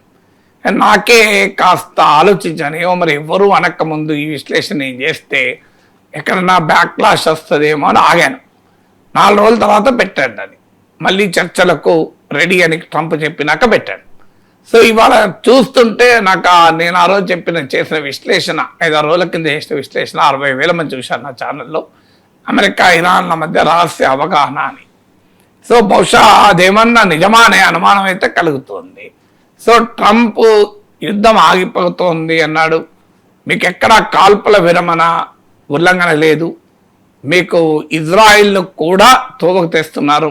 ఎందుకంటే ఇప్పుడు ఇజ్రాయిల్ లెబనాన్ల మధ్య కూడా ఒప్పందం కుదిరింది. ఎందుకంటే ఈ చర్చలకు ప్రధానమైన అడ్డంకి ఇజ్రాయిల్ లెబనాన్పై చేస్తున్న దాడులు. ఎందుకంటే అమెరికా అధ్యక్షుడు ట్రంప్ కానీ ఇజ్రాయెల్ ప్రైమ్ మినిస్టర్ నెతన్యాహు కానీ ఇరాన్ సీజ్ ఫైర్కు లెబనాన్ సీజ్ ఫైర్కు సంబంధమే లేదు అని వాదించారు. కానీ సంబంధం ఉంది అని ఇరాన్ వాదించింది, మీడియేటర్గా ఉన్న పాకిస్తాన్ కూడా వాదించింది. ఎందుకంటే సంబంధం ఉంది, cease fire applies to all అని. సో ఇప్పుడు అంటే ఇరాన్ చాలా క్లియర్గా వన్ ఆఫ్ ద 10 కండిషన్స్లో కండిషన్ ఏంటంటే మీకు లెబనాన్ మా ప్రాక్సీస్ పైన అంటే మా మిత్రుల పైన ఎక్కడా దాడులు జరగద్దు అని. సో దానికి ఇప్పుడు అంగీకారం చేస్తూ అమెరికాలో ట్రంపే చెప్పాడు కదా, నేను ఇజ్రాయిల్ లెబనాన్ల మధ్య ఒప్పందం కుదుర్చుతాను అని. సో అదొక మేజర్ హర్డిల్ పోయింది. తర్వాత మీకు నావెల్ బ్లాకేడ్తో ఇరాన్ను తోవకు తెస్తానన్నాడు, హర్మోజ్ బ్లాకేడ్ వదిలేస్తానన్నాడు. నావెల్ బ్లాకేడ్తో ఏమీ కాలేదు. నావెల్ బ్లాకేడ్ ఇది బిగ్ ఫెయిల్యూర్ అని అర్థమవుతుంది. ఎందుకంటే సౌదీ అరేబియా నుంచి ఒత్తిడి వస్తుంది, చైనా అయితే ఏకంగా హెచ్చరించింది. ఈ నావెల్ బ్లాకేడ్ కనుక ఇలాగే కొనసాగితే ట్రంప్ మరింత బ్యాక్ క్లాష్ ఎదుర్కొనే అవకాశం కూడా కనబడుతోంది. సో సీజ్ ఫైర్ను ఇంకో 10 రోజులు ఎక్స్టెండ్ చేస్తారు అని కూడా మళ్ళీ వార్తలు వచ్చాయి. సో ఈలోగా అయిపోయింది, నేను గెలిచేశాను, 20 years పడుతుంది ఇరాన్ తాను మళ్ళీ డెవలప్ కావటానికి అని అన్నారు. ఇప్పుడు ఏది కావాలి అంటే ఒకటి న్యూక్లియర్ ఇష్యూ. జేడీ వ్యాన్ కూడా చెప్పింది, అణ్వస్త్రాల భవిష్యత్తులో కూడా ఇరాన్ తయారు చేయదు అన్న గ్యారంటీ కావాలి, అయిపోతే మొత్తం అయిపోయినట్టే అంటున్నాడు. ఈ గ్యారంటీ 2003లోనే ఫత్వా రూపంలో, ఇస్లాంలో అత్యంత శక్తివంతమైన ఫత్వా రూపంలో అయతుల్లా అలీ ఖమైనీ 2003లో ఇచ్చాడు. ఇప్పుడు 2026లో నాకు గ్యారంటీ కావాలని అమెరికా అంటుంది. ఇంత విచిత్రం చూడండి. తర్వాత 2015లో బరాక్ ఒబామా అమెరికా ప్రెసిడెంట్గా ఉన్నప్పుడు ఇరాన్తో అమెరికా కుదుర్చుకున్న ఒప్పందంలో కూడా ఈ గ్యారంటీ ఉంది. ఆ గ్యారంటీని అమలు చేసేందుకు ఇంటర్నేషనల్ అటామిక్ ఎనర్జీ ఏజెన్సీ సూపర్విజన్లో ఇరాన్ న్యూక్లియర్ ఫెసిలిటీస్ అన్నీ వచ్చాయి. న్యూక్లియర్ నాన్ ప్రొలిఫరేషన్ ట్రీటీ ఎన్పిటిలో ఇరాన్ చేరి గ్యారంటీ ఇచ్చింది. అందువల్ల 3 సార్లు గ్యారంటీ. ఒకసారి ఎన్పిటిలో చేరి అణ్వస్త్రాలు తయారు చేయమని గ్యారంటీ ఇచ్చింది, రెండోసారి ఫత్వా జారీ చేసి గ్యారంటీ ఇచ్చింది, మూడోసారి ఒబామా కాలంలో అమెరికాతో ఒప్పందం కుదుర్చుకొని ఐఏఈఏ సూపర్విజన్లోకి వచ్చి గ్యారంటీ ఇచ్చింది. ఈ మూడింటిని నేను నమ్మమని యుద్ధం చేశాడు ట్రంప్. 2018లో ఇరాన్ డీల్ నుంచి విత్డ్రా చేశాడు. ఇప్పుడు ఏమంటున్నాడు, మళ్ళీ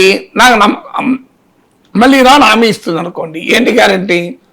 ఒకవేళ అంతకు ముందు ఇచ్చిన ఎన్పిటిలో చేరడం గ్యారంటీ కాదు, ఫత్వా జారీ చేయడం గ్యారంటీ కాదు, ఒబామా టైంలో అమెరికాతో కుదుర్చుకున్న ఒప్పందం గ్యారంటీ కాదంటే ట్రంప్తో కుదుర్చుకున్న హామీ ఎట్లా గ్యారంటీ అవుతుంది? మరి నిజంగానే ఇరాన్ ఇవన్నీ చెప్పి కూడా అణ్వాయుధాలు ప్రూవ్ చేయొచ్చు కదా అదే మాట. దానికి ఆన్సర్ లేదు ట్రంప్. అంటే కేవలం తాను చేసిన ఏకపక్ష యుద్ధాన్ని సమర్థించుకోవటానికి ఏదో ఒక పాయింట్ కావాలి. అందువల్ల చూడండి ఈ మీడియాలో వస్తుంది, మరి యురేనియం నిక్షేపాలని కూడా ఇరాన్ దగ్గర ఉన్న యురేనియం నిక్షేపాలని ఇచ్చివేయడానికి ఇరాన్ సిద్ధపడిందని, ఈవెన్ ఒబామాతో ఒప్పందం కుదుర్చుకున్నప్పుడు కూడా ఈ మేరకు అంగీకరించారని చెప్పింది. రష్యా ప్రతిపాదించింది యుద్ధం మొదట్లోనే ఇరాన్ న్యూక్లియర్ ఫిస్సల్ మెటీరియల్ రష్యాకు ట్రాన్స్ఫర్ చేస్తామని, అప్పుడు వినలే. ఇప్పుడు మళ్ళీ ఎంత అయిపోయింది, న్యూక్లియర్ ఆప్షన్ మీద ఒప్పుకుంటే అయిపోతుందని. వాళ్ళు ఇదివరకు మా కొత్తగా ఒప్పుకునేది ఏమన్నా ఇదివరకు ఒప్పుకున్నాడు ఇరాన్ అంటుంది. మీరు ఎందుకు యుద్ధం చేసినా అడుగుతాను. దానికి ఆన్సర్ లేదు. అందువల్ల ట్రంప్ ఇరాన్ను ఓడించలేని తన అసమర్థతను సమర్థించుకోవటానికి, తాను ఏదో యుద్ధంలో సాధించానని చెప్పుకోవటానికి సాగదీస్తున్నాడు. ఇక యుద్ధం చేస్తాడని నాకు అనిపించడం లేదు, సాగదీస్తున్నాడు. సాగదీసి తాను గెలిచానని ప్రకటించుకొని వెళ్ళిపోతాడు. ఇది నేను డే 1 చెప్తున్నాను. తోక ముడుస్తున్న ట్రంప్ ఏదో ఒకటి చెప్పి హానరబుల్ ఎగ్జిట్, గౌరవప్రదంగా ఈ యుద్ధం నుంచి బయటపడతాడు ట్రంప్, మీరు చూడండి అని February 28 నుంచి నా విశ్లేషణలు చూసిన ఎవరికైనా ఇది అసిమెట్రిక్ వార్ఫేర్. ఈ అసిమెట్రిక్ వార్ఫేర్లో అమెరికాకు మోస్ట్ ప్రాబబ్లీ అవమానమే జరుగుతుంది. ఆఫ్ఘనిస్తాన్లో జరిగింది, వియత్నాంలో జరిగింది. అది 30 రోజుల యుద్ధం తర్వాత జరుగుతుందా, 20 ఏళ్ల తర్వాత జరుగుతుందో చెప్పలేము. ఎందుకంటే 20 ఏళ్ల తర్వాత జరిగింది కదా ఆఫ్ఘనిస్తాన్లో. కానీ అల్టిమేట్గా అమెరికాకు ఇది అవమానమే కలిగే అవకాశం ఉంటుంది. గత యుద్ధాల చరిత్ర చూసినా, అసిమెట్రిక్ వార్ఫేర్ స్వభావం చూసినా డే 1 చెప్తున్నా. నన్ను ఇరానేశ్వర్ అని కూడా కొంతమంది పేర్లు పెట్టి విమర్శిస్తున్నారు. ఉన్న రియాలిటీ చెప్తే ఇట్లనే మాట్లాడతారు. రియాలిటీ అది. నేనేం ఇరాన్ సమర్థించడం లేదు, ఎన్నోసార్లు చెప్పాను. ఇరాన్లోని ఇస్లామిక్ రెజిమ్ నేను సమర్థించడం లేదు. ఇరాన్ వద్ద అణ్వాయుధాలు ఉంటే ప్రమాదకరం. అందుకే అమెరికా ఇరాన్ ఒప్పందాన్ని సమర్థించాను నేను. ఆ ఒప్పందం నుంచి బయటికి వెళ్ళింది ట్రంప్, నేను కాదు కదా. సో అందువల్ల మనకు వాస్తవాలు అర్థం కాకపోతే ఇలాగే ఉంటుంది. అంటే మనకు ఉన్న ప్రెజుడిస్తోని, మనకున్న వ్యక్తిగత అభిప్రాయాలతో పరిస్థితులను చూడకూడదు. పరిస్థితుల్ని ఉన్నది ఉన్నట్టుగా చూడాలి.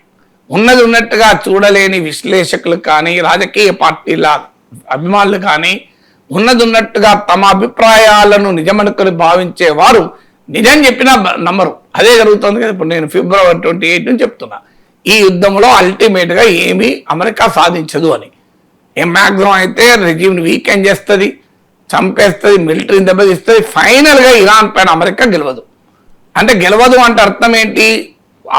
అది కూడా చెప్పాను, మిలిటరీ ఆపరేషనల్ అప్పర్ హ్యాండ్ వస్తుంది, కానీ స్ట్రాటజిక్ అప్పర్ హ్యాండ్ రాదు.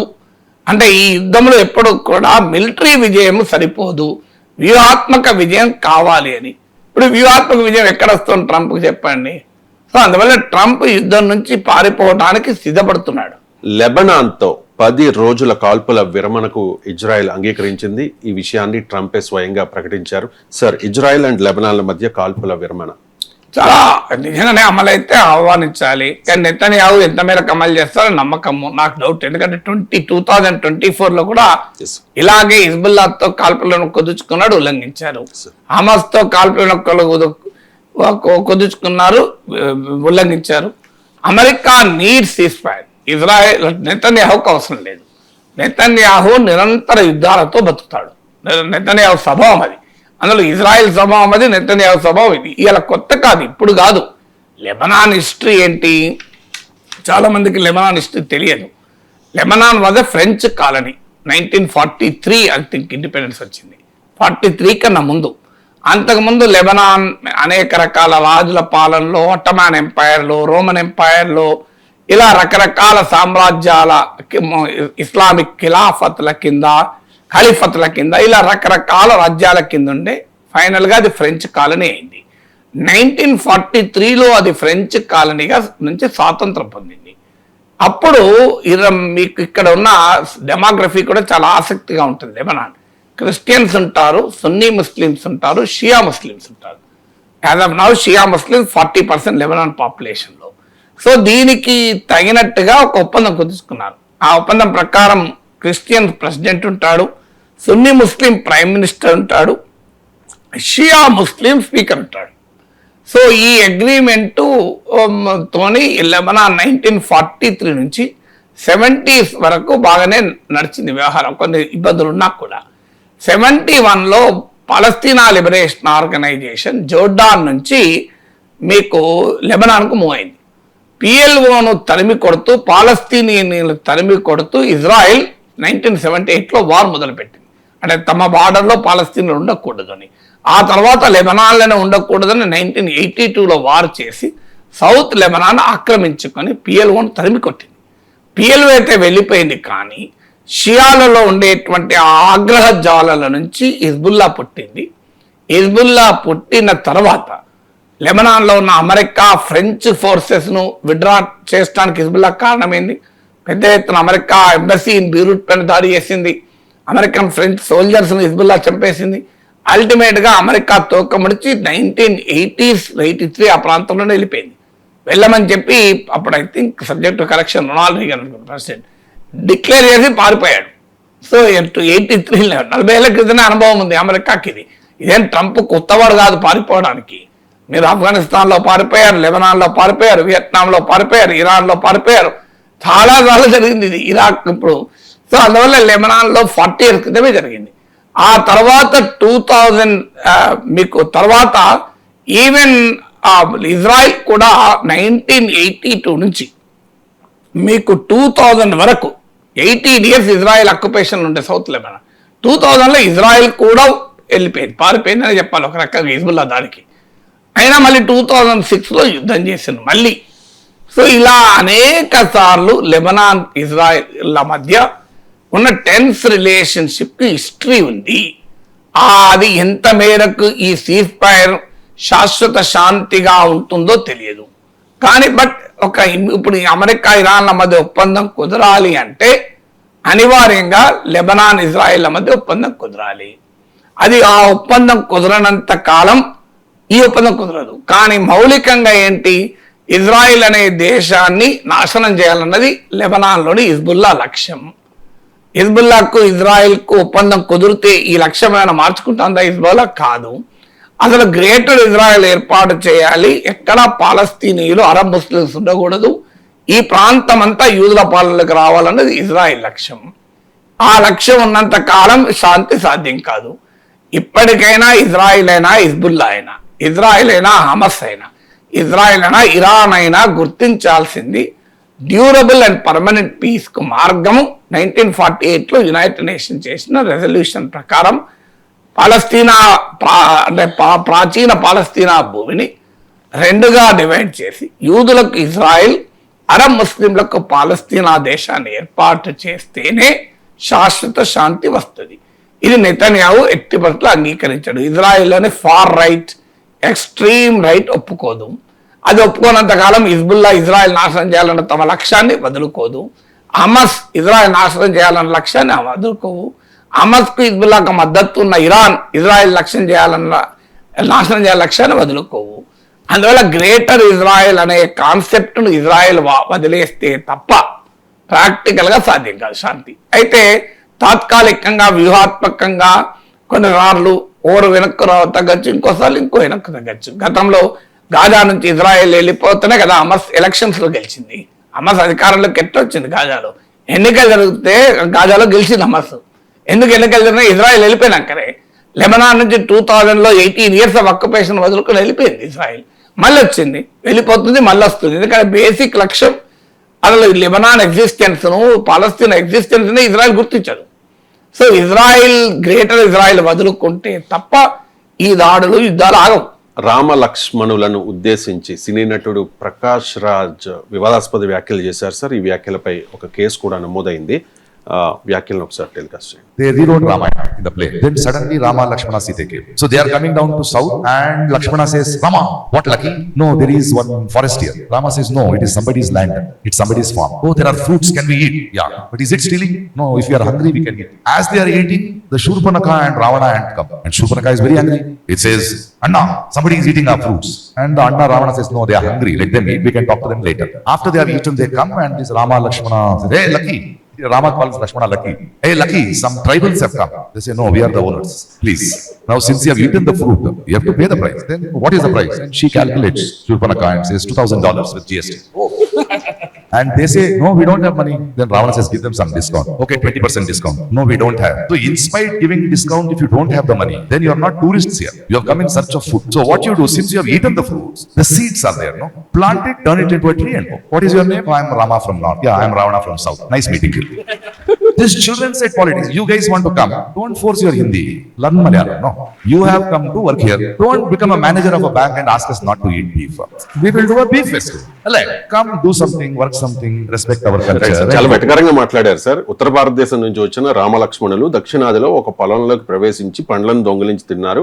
ఆ పొలం యజమాని గిరిజనుడైన రావణుడు పండ్ల దొంగతనంపై ప్రశ్నించడంతో వివాదం పెద్దదైంది. GSTతో కలిపి $2,000 కట్టాలని శూర్పణఖ చెప్పింది అని చెప్పి అంటే మీరు బెటంగా అది అవసరమైన ఉదాహరణ. ఎందుకంటే ఇలా హిందూ మతం ఎంత గొప్ప సహనం కలిగింది అంటే హిందూ మతాన్ని ప్రశ్నిస్తూ చాలా మంది చాలా మాట్లాడారు. మీకు రామాయణ కల్పవృక్షాన్ని రాసిన రోజుల్లోనే రామాయణ విషవృక్షం లాంటి గ్రంథాలు కూడా వచ్చాయి కదా. దేవాలయాలపై బూతు బొమ్మలు ఎందుకు అంటూ పుస్తకాలు వచ్చాయి కదా. అంటే Hindu religion allows that kind of a dissent. మీకు హిందూ మతంలోనే ఆ ప్రశ్నించేటువంటి తత్వము ఎప్పటి నుంచో ఉన్నమాట నిజం, దాంట్లో అనుమానమే లేదు. మహాభారతమే ప్రశ్నతో మొదలవుతుంది. ఈవెన్ వేదవ్యాసుల శిష్యులు కూడా ప్రశ్నిస్తూనే ఉంటారు. ప్రశ్నించడంలో తప్పు లేదు. కానీ ఈ రకమైనటువంటి డిపిక్షన్ ఏమవుతుంది అంటే కోట్లాది మంది ప్రజల మత విశ్వాసాలు ఎక్కడో చోట హర్ట్ అవుతాయి. సో ఇప్పుడు మీకు హిందూయిజంలో కాదు, ఈవెన్ వెస్ట్లో కూడా క్రిస్టియానిటీలో కూడా ఇలాంటి అవకాశాలు తీసుకున్న వాళ్ళు ఉన్నారు. ఇప్పుడు మన దగ్గర ఎందుకు యమగోళ సినిమా ఉంది కదా, యమగోళలో యముని ఎలా చూపెడతారు, అప్పుడు ఎప్పుడు వివాదం కాలే. యమగోళలో మీకు యముని ఒక అతి భయంకరుడుగా నమ్ముతారు కానీ యముని ఎట్లా చూపెడతారు, ఎమర్జెన్సీ, ఇకపై రద్దు అని, నరకంలో స్ట్రైకు, అసలు దేవతల్ని కూడా అనేక సందర్భాల్లో రకరకాలుగా చూపెడతారు. అంటే హిందూ మన ఏది సినిమాల్లో ఆ రోజుల్లో Yamagola I think NT Ramarao సినిమా కదా ఫస్ట్ యమగోళ. సో అప్పుడు చాలా చూపెట్టారు, అప్పుడు ఏమి ఇబ్బంది కాలేదు. ఇప్పుడు ఏమవుతుంది అంటే ఈ ప్రజల మత విశ్వాసాలు బలపడినటువంటి సందర్భం ఇది. ఈ సందర్భాన్ని గమనించకుండా ప్రకాష్ రాజ్ మాట్లాడడం వల్ల ఇబ్బందులు వచ్చాయి. ఏదో 30 ఏళ్ళ కింద 40 ఏళ్ళ క్రితమో ఇలా మాట్లాడితే అభ్యంతరం చెప్పలేదు. ఎందుకంటే అప్పుడున్న కాంటెక్స్ట్ వేరు, అప్పుడున్న సమాజం వేరు, అప్పుడున్న రిలీజియస్ సెన్సిటివిటీస్ వేరు. సో అందువల్ల changed context of religious sensitivities గుర్తించకుండా ప్రకాష్ రాజ్ ఈ రకంగా మాట్లాడడం వల్ల అనివార్యంగా ఇబ్బందులు పడతాడు, విమర్శలు ఎదుర్కొంటాడు. ఇది మొదటి ఫ్యాక్టర్. రెండవ ఫ్యాక్టర్ ఏంటంటే ఇప్పుడు ఒక సోషల్ అండ్ ఎకనామిక్ అంశాలపైన అధికారంలో ఉన్న వారిని ప్రశ్నిస్తూ ధిక్కార స్వరాన్ని వినిపించేటువంటి వారిలో ప్రకాష్ రాజ్ ఒకరు. చాలా మంది సినిమా యాక్టర్లు ధైర్యం చూపెట్టకపోయినా is a known critic of government. అంటే ఒక క్రిటికల్ అడ్వర్సోరియల్ రోల్ ప్లే చేస్తాడు. సో ఆ క్రిటికల్ అడ్వర్సోరియల్ రోల్ ప్లే చేసే వాళ్ళు ఒక జాగ్రత్త తీసుకోవాలి. ఏంటి ఆ జాగ్రత్త అంటే మనము చేసే విమర్శలకు జనం ఆమోదించాలి కదా. ఇప్పుడు ఉదాహరణకు ప్రకాష్ రాజ్ వ్యూహాత్మకంగానైనా ఈ ప్రభుత్వాన్ని ప్రశ్నించేటప్పుడు ప్రభుత్వాన్ని సమర్థించే వాళ్ళు కూడా అంగీకరించాలి కదా. ఇప్పుడు సమస్య ఏమవుతుంది అంటే జిఎస్టీని ప్రశ్నించే క్రమంలో ఇలా బహుశా మరి ఏది ఉద్దేశమో తెలియదు నాకు. ఇప్పుడు రామాయణాన్ని ముందుకు తీసుకొస్తే ఏమవుతుంది, అల్టిమేట్గా ఇష్యూ కోట్లాది ప్రజల విశ్వాసాలకు సంబంధించింది కదా. ఈ దేశంలో రాముడు దేవుడు, ప్రపంచ భారతీయులకు ఒక దేవుడు, మర్యాద పురుషోత్తముడు. రాముని పట్ల ఉండేటువంటి ఒక ఇమేజ్ వేరు. రాముడు అంటే ఏదో పళ్ళను దొంగిలించే వ్యక్తి. అయితే ఇందులో కూడా రాముడు మనం తినకూడదు, ఇది వేరే వారిది అని ధర్మశాస్త్రం చెప్పినట్టు కూడా చెప్పాడు ప్రకాశ్. ఎందుకు గమనించండి, రాముడు ఏదో దొంగతనం చేస్తాడనే చెప్పలేదు. అసలు రాముడు వద్దంటాడు, వారిస్తాడు, ఇది వేరే వాళ్ళది, మనం తినకూడదు, వాళ్ళ అనుమతి లేకుండా అని కూడా అంటారు. సో అందువల్ల ఆ మేరకు రాముడు ధర్మశాస్త్రాలు చెప్పారు. రావణుని కూడా తింటే తినండి ఆకలితో ఉన్నారు పాపం అంటారు అని కూడా ఉంది. సో బట్ ఏదన్నా ఆ అనవసర ఆ కాంటెక్స్ట్, ఇలాంటి కాంటెక్స్ట్ తీసుకొస్తే ఏమవుతుంది అంటే ఇప్పుడు ప్రకాష్ రాజ్ని విమర్శించే వారికి ఇది ఒక బలమైన ఆయుధం అవుతుంది. ఇప్పుడు ప్రకాష్ రాజ్ రేపు ఏదైనా ప్రభుత్వ విధానాన్ని ప్రశ్నిస్తే అది పక్కకు పోయి ఇంకో ఈయన యాంటీ హిందూ కనుక ఇలా మాట్లాడుతున్నాడు అనేటువంటి ఒక ముద్ర వేస్తానికి అవకాశం ఉంటుంది. పబ్లిక్ డొమైన్లో ఉన్నవారు ఎవరైనా పబ్లిక్ స్పేస్లో కోట్లాది మంది ప్రజలు, మనం లక్షలాది మంది ప్రజలు మనం అంగీకరించాలి. అప్పుడే కదా మనం చెప్పేది. రెండవది. మూడవది, రిలీజియన్ వేరు, ఫండమెంటలిజం వేరు. రిలీజియన్ వేరు, కమ్యూనలిజం వేరు. రిలీజియన్ ఎప్పుడు కూడా గౌరవించాలి. నమ్మే వాళ్ళు నమ్ముతారు, నమ్మని వాళ్ళు నమ్మరు. ప్రకాష్ రాజ్ నమ్మడు, ఇది నెటిస్ట్. కానీ నమ్మేవారి విశ్వాసాలని కూడా ప్రకాష్ రాజ్ గౌరవించాలి కదా. సో మీరు నమ్మని వారు నాస్తికుల విశ్వాసాలను గౌరవించాలి అని అంటున్నప్పుడు మరి నమ్మని వారు నాస్తికులు కూడా దేవుని నమ్మేవారి విశ్వాసాలని గౌరవించాలి కదా. ఇష్యూ ఈ దేశంలో దేవుడు ఉన్నాడా లేడా అనే ఇష్యూ కాదు కదా. దేవుడు ఉన్నాడు, కానీ దేవుడు ఉన్నా పేదరికం ఎందుకు ఉంది అని ప్రశ్నించాలి. దేవుడు ఉన్నా అసమానతలు ఎందుకు ఉన్నాయి, దేవుడు అంగీకరిస్తాడు ఈ అసమానతల్ని అనాలి. అందువల్ల నిజంగా చెప్పాలంటే హిందూ ఆధ్యాత్మిక వాంగ్మయంలోనే ప్రస్తుతంలో జరుగుతున్న అనేక పరిణామాల్ని ప్రశ్నించడానికి హిందూ ఆధ్యాత్మిక వాంగ్మయం అపూర్వమైన అవకాశాన్ని ఇస్తుంది. మీకు రామాయణం తీసుకోండి, భారతం తీసుకోండి, పురాణ ఇతిహాసాలు తీసుకోండి, ప్రస్తుతం జరుగుతున్న విద్వేష రాజకీయాలకు ఆ ప్రశ్నించడాన్ని క్రిమినలైజ్ చేస్తూ డిసెంట్ను క్రిమినలైజ్ చేసేటువంటి రాజకీయాలకు హిందూ ధర్మశాస్త్రాలే వ్యతిరేకం. నేను చెప్పాలండి, నేను చాలాసార్లు ఉదాహరణతో కూడా చెప్పాను. ఇప్పుడు విద్వేషం ఈరోజు విపరీతంగా పెరుగుతోంది. మనం చూసాం దీపక్ వ్యవహారం, ఉత్తరాఖండ్లో ఒక ముస్లిం వ్యాపారిని వచ్చి గ్రూప్ కొడితే అభ్యంతరం చెప్పినందుకు దీపక్ని ఎలా బెదిరించారు అని. అసలు మన భగవద్గీతలో చెప్తున్నారు కదా, నాకు 7వ అధ్యాయం 21వ శ్లోకంలో అసలు ఎవరి మందు విశ్వాసం ఉన్నా వారిలో వారి యందు విశ్వాసాన్ని నేనే కలిగిస్తున్నాను అర్జున అని చెప్తారు శ్రీకృష్ణ పరమాత్మ. సో మంచి ఆలోచనలు అన్ని వైపుల నుంచి రానియని ఉపనిషత్తులు చెప్తాయి.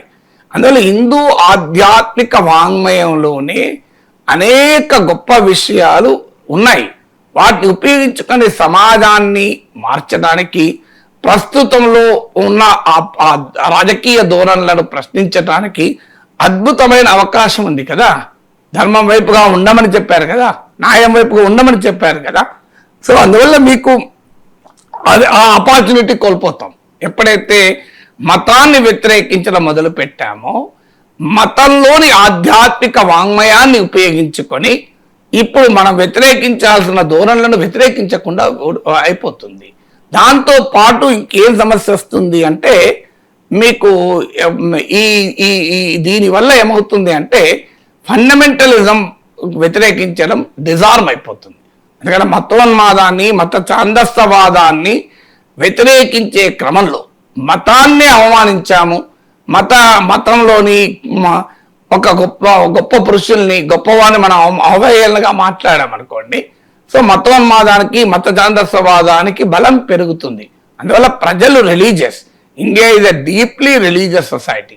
మనం ఎక్కడ పనిచేస్తున్నాం, మన నాస్తికుల మధ్య లేము.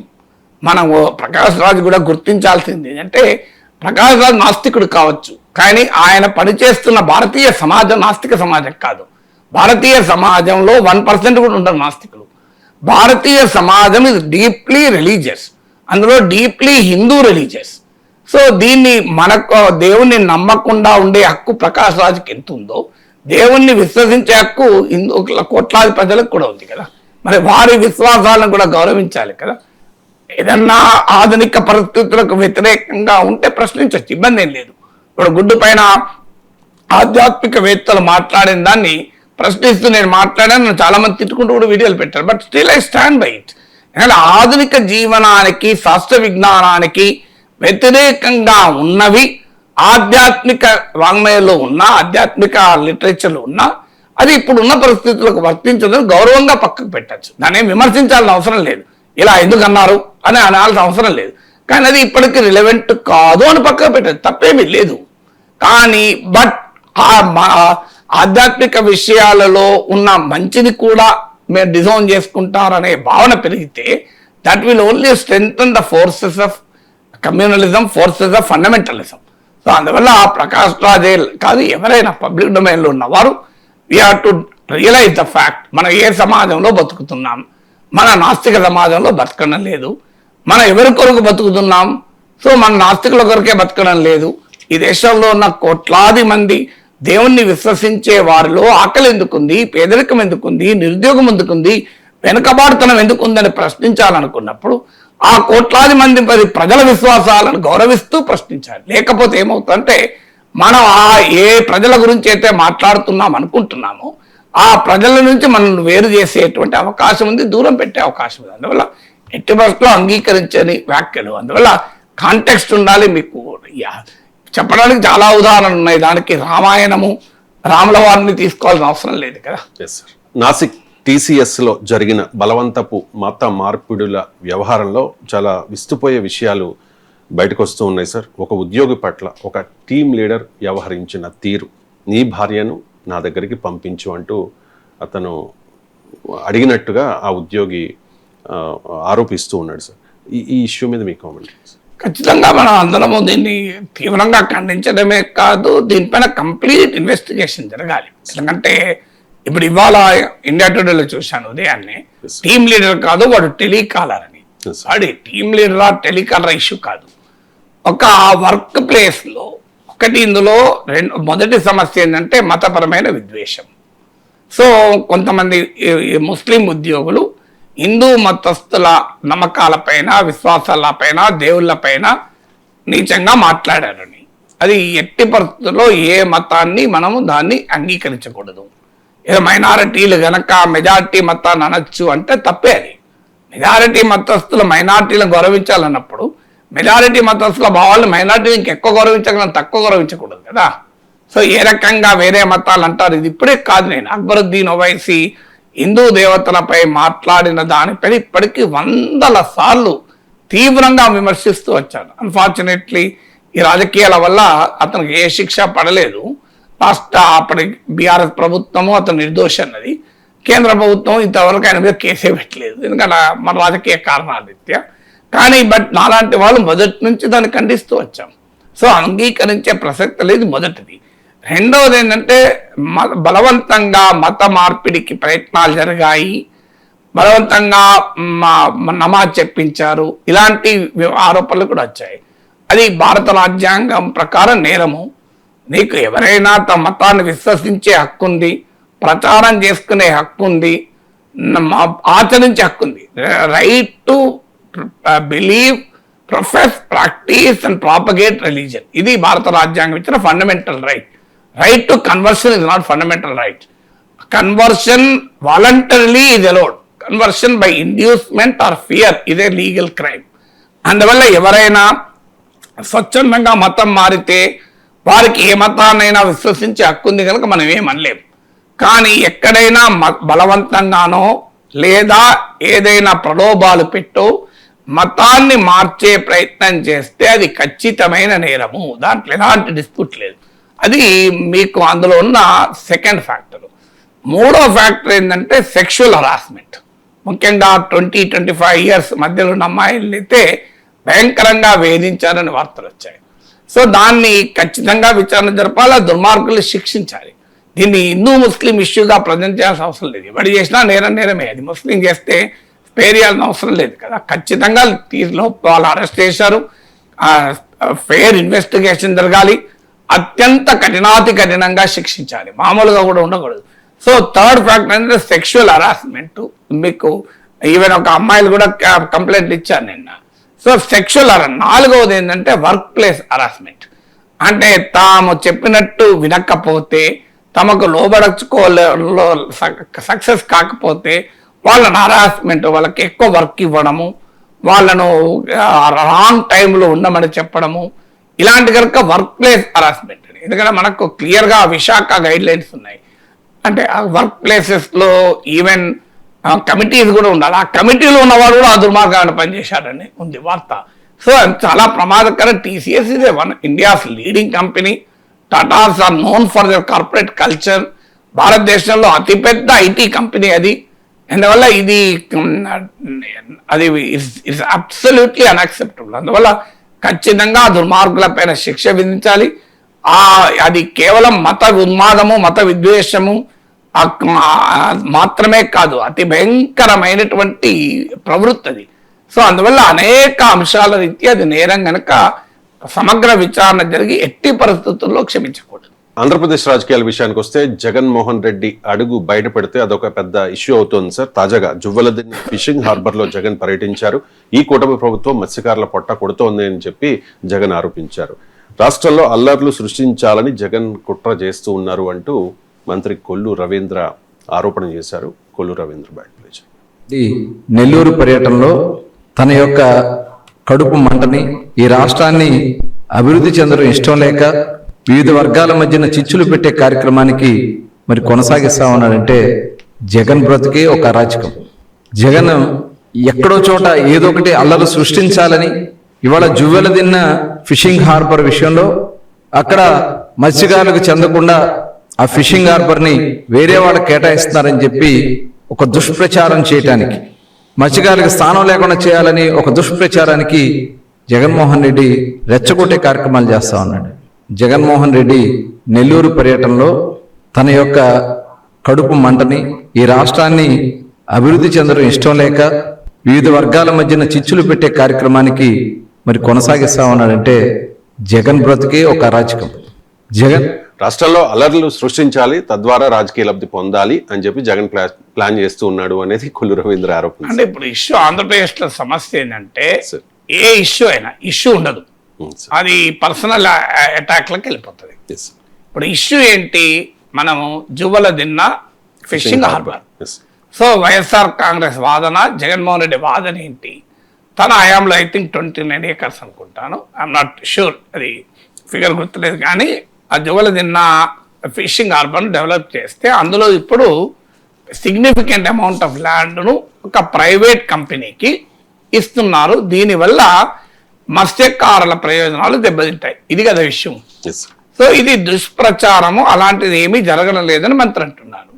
సో దానికి కావాల్సిన డాక్యుమెంట్లు చూపెట్టి, ఎవిడెన్స్ చూపెట్టి, అయ్యా జగన్మోహన్ రెడ్డి ఎందుకు తప్పుదో పట్టిస్తున్నావు, మేము ఎవరికి ఇవ్వడము లేదు, సో జువ్వల దిన్న ఫిషింగ్ హార్బర్లో ఉన్న మొత్తం ల్యాండ్ను మత్స్యకారుల ఫిషింగ్ కొరకే ఉంచుతాము అని కనుక చంద్రబాబు నాయుడుతో చెప్పించారనుకోండి, అయిపోతుంది కదా, ఈ సమస్య ఎక్కడ ఉంటుంది, జగన్మోహన్ రెడ్డి తప్పని తేలిపోతుంది కదా. సో అందువల్ల జగన్మోహన్ రెడ్డి తప్పని తేల్చడానికి చాలా సింపుల్ ఎక్సర్సైజ్, ఏం చేయాల్సిన అవసరం లేదు. అయ్యా చూపెట్టి ఎక్కడ జీవోలో ఉంది, లేదా ఒక జీవోలో నువ్వు తీయి, ఫిషింగ్ హార్బర్ జువ్వల దిన్నది మేము ప్రైవేట్ వాళ్ళకి ఇవ్వడము లేదు, ఇస్తున్నామని ఎవరు చెప్పారు అని చెప్పండి. ఇది అబద్ధం కదా, కావాలంటే పరువు నష్టం, ప్రభుత్వానికి పరువు నష్టం డిఫెమేషన్ కేసు వేయండి, ముఖ్యమంత్రి ద్వారా స్పష్టమైన హామీ ఇప్పియండి, ఎట్టి పరిస్థితుల్లో జువ్వల దిన్న ఫిషింగ్ హార్బర్ ల్యాండ్ను మేము ప్రైవేట్ కంపెనీలకు ఇవ్వము అని, అయిపోతుంది సమస్య.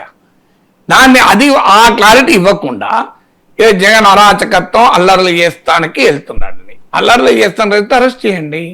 ఇప్పుడు జగన్ పైన ఆరోపణలు చూడండి, ఒకటి అల్లర్లు సృష్టిస్తున్నాడు, ఇది మొదటిసారి కాదు.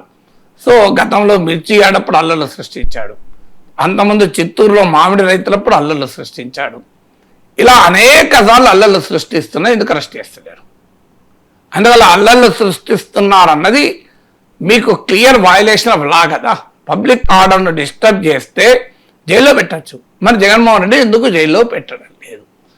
అల్లర్లను ఆపడం అనేది రాష్ట్ర ప్రభుత్వ బాధ్యత కదా. ల్యాండ్ ఆర్డర్ను బ్రేక్ చేస్తున్న వ్యక్తిని అరెస్ట్ చేయకుండా ఎందుకు ఊరుకుంటున్నారు? నిన్న నెల్లూరు జువ్వల దిన్న వెళ్ళేటప్పుడు అరెస్ట్ చేస్తే పని అయిపోయేది కదా. ఎందుకంటే 144 సెక్షన్ విధిస్తే దాన్ని ఉల్లంఘిస్తేనే నాలాంటి వాళ్ళని ఇప్పుడు నేను ఒక 70-80 సార్లు అరెస్ట్ కావచ్చు.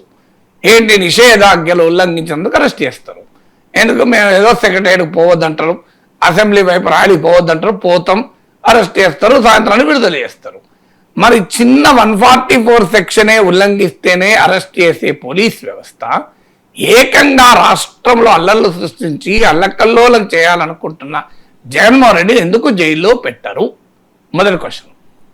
రెండవది, జగన్మోహన్ రెడ్డి లడ్డూలో గొడ్డు కొవ్వు, పంది కొవ్వు కలిపాడు, కావాలని తన మత విశ్వాసాల వల్ల హిందూ మత విశ్వాసాలను దెబ్బతీసే విధంగా వ్యవహరించాడు. శ్రీశైలం లడ్డూను కల్తీ చేశాడు, ద్వారకా తిరుమల లడ్డు కల్తీ చేశాడు. ఏం చేయాలి జగన్మోహన్ రెడ్డిని? చట్టం ప్రకారం మత విశ్వాసాలను దెబ్బతీసావు కనుక, కల్తీ చేసావు కనుక, అది కూడా బాత్రూమ్ కెమికల్స్ కలిపావు కనుక తీసుకెళ్లి జైల్లో 3 ఏళ్ళు జైల్లో పెట్టాలి, 4 ఏళ్ళు జైల్లో పెట్టాలి. పెట్టినరా?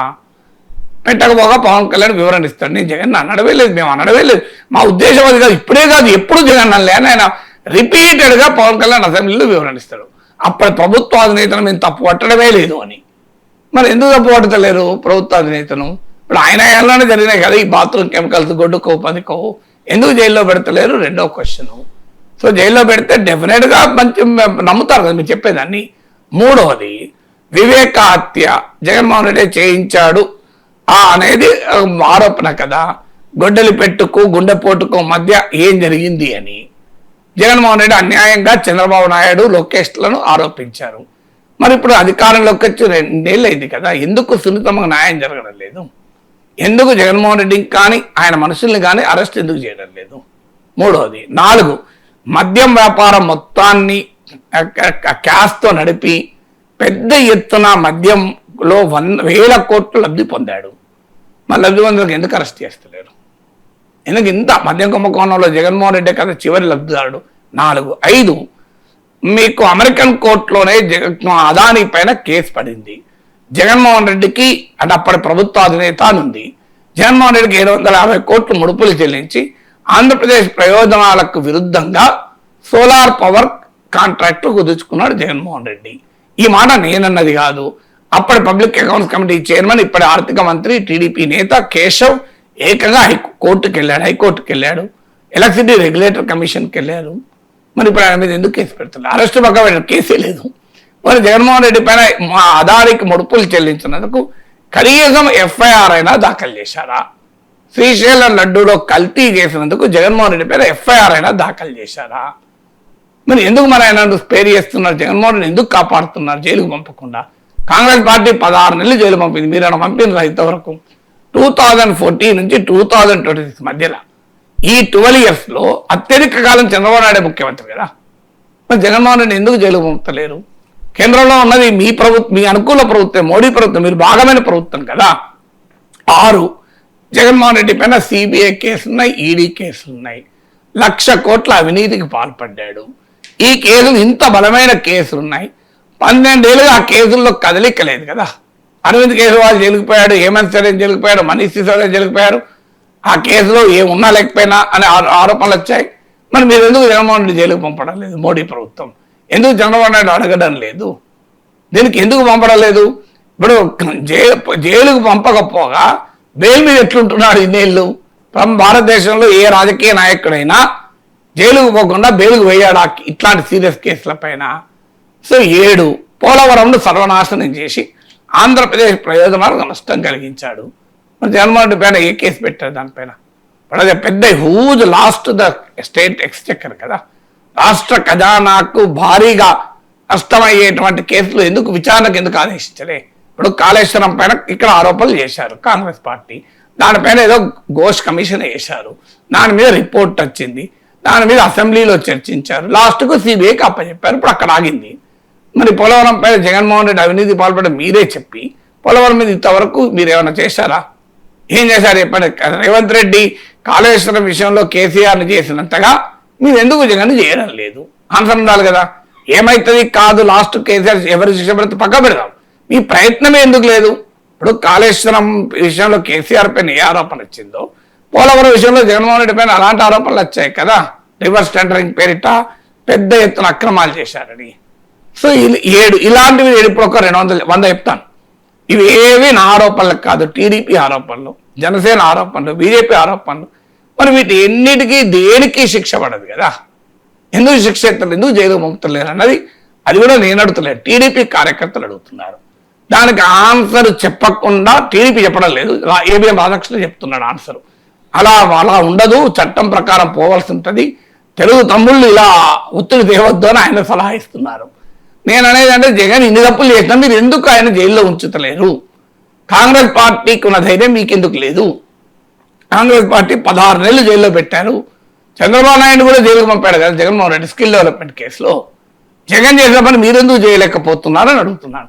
చేయలేనప్పుడు మరి ఏది ఇలా ఆరోపణలు చేసి పబ్లిక్ డిస్కోర్స్ ప్రచారం చేసుకుంటే ఏమొస్తుంది? లీగల్ యాక్షన్ అధికారంలో ఉన్నవాడు చర్యలు తీసుకోకుండా స్టేట్మెంట్లు ఇస్తే ఎట్లా? ప్రతిపక్షంలో ఉన్నవాడు స్టేట్మెంట్లు ఇస్తాడు. అధికారం చేతిలో పెట్టుకొని అది కూడా అత్యధిక కాలం ఈ 12 ఏళ్లలో ఉండి ఇంతవరకు ఏమీ లేదు కదా, ఏ చర్య ఉండదు కదా. రేవంత్ రెడ్డి ఒక ప్రపోజల్ తీసుకొచ్చారు కదా సార్, హైబ్రిడ్ ప్రపోజల్. అంటే జిఎస్టిపి ఆధారంగా సీట్ల పెంపు ఉండాలి అని చెప్పి. ఈ ప్రతిపాదన బ్యాక్ ఫైర్ అయింది. పార్లమెంట్ సాక్షిగా రేవంత్ నవ్వుల పాలయ్యారు అని చెప్పి భారతీయ జనతా పార్టీ ఆరోపిస్తోంది సార్. ఈ విషయాన్ని నమస్తే తెలంగాణ ప్రముఖంగా ప్రచురించింది ఫ్రంట్ పేజ్ లో.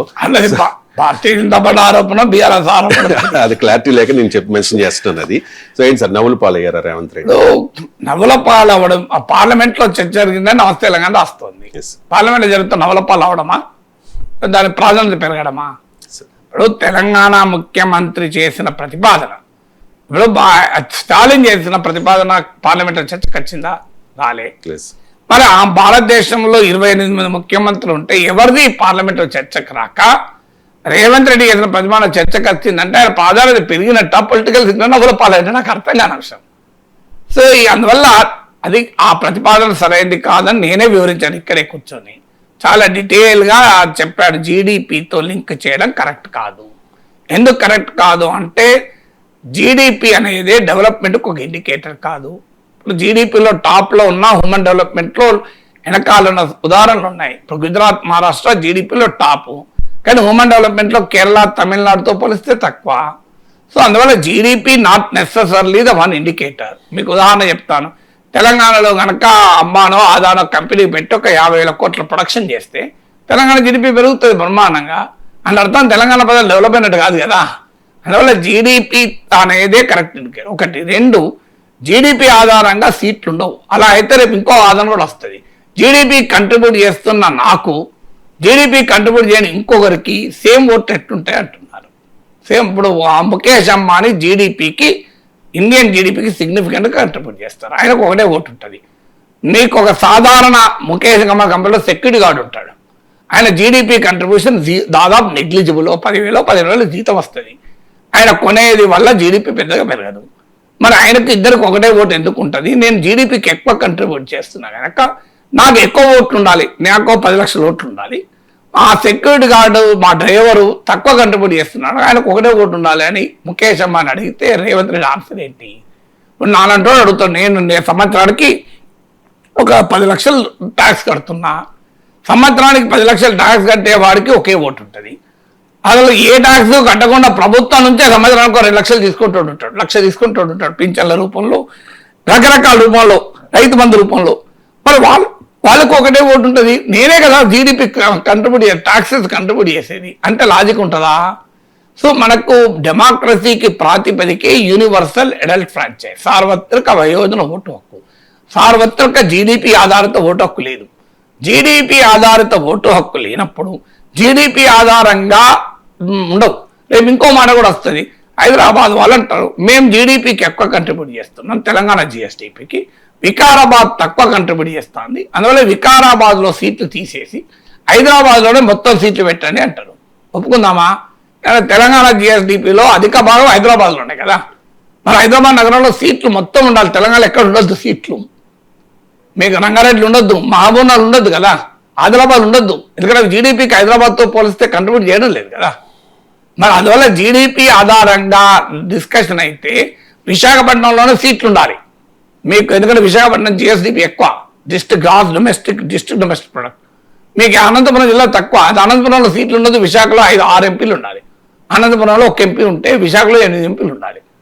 మీకు ఆదిలాబాద్లో 1 ఎంపీ ఉంటే హైదరాబాద్లో 10 ఎంపీలు ఉండాలి జీడిపి తీస్తే. సో అది ప్రాక్టికల్గా సాధ్యం కాదు అనేది వాదించవచ్చు. కానీ దానివల్ల నవల పాలు ఎట్లయితారు? అదొక ప్రతిపాదన. ఎస్, ఆ ప్రతిపాదన రైట్ ఉండొచ్చు, రాంగ్ ఉండొచ్చు. చాలా మంది ప్రతిపాదనలు వీగిపోతాయి కదా. ఇప్పుడు కేసీఆర్ కాంగ్రెస్ వ్యతిరేక, బీజేపీ వ్యతిరేక రాజకీయ ఏదైనా పెట్టారు, ప్రజలు ఒప్పుకోలేదు. భారత ప్రజలు వాళ్ళే భారత రాష్ట్రాన్ని మార్చుకుందాం అనుకుంటున్నారు.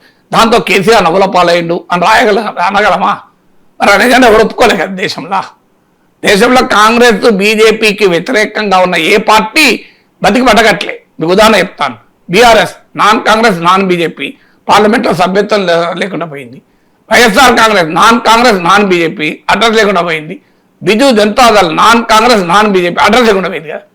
అంటే కేసీఆర్ చెప్పిన నాన్ కాంగ్రెస్ నాన్ బీజేపీ అంటాడు, అడ్రస్ లేకుండా పోయాడు. కాంగ్రెస్ వైపు ఉన్నవాడో బీజేపీ వైపు ఉన్నవాడే గెలిచాడు. అంటే మరి మా దేశంలో కేసీఆర్ అనబుల పాలైన అనగలమా? అదొక political proposal. People may reject today, people may accept tomorrow, who knows.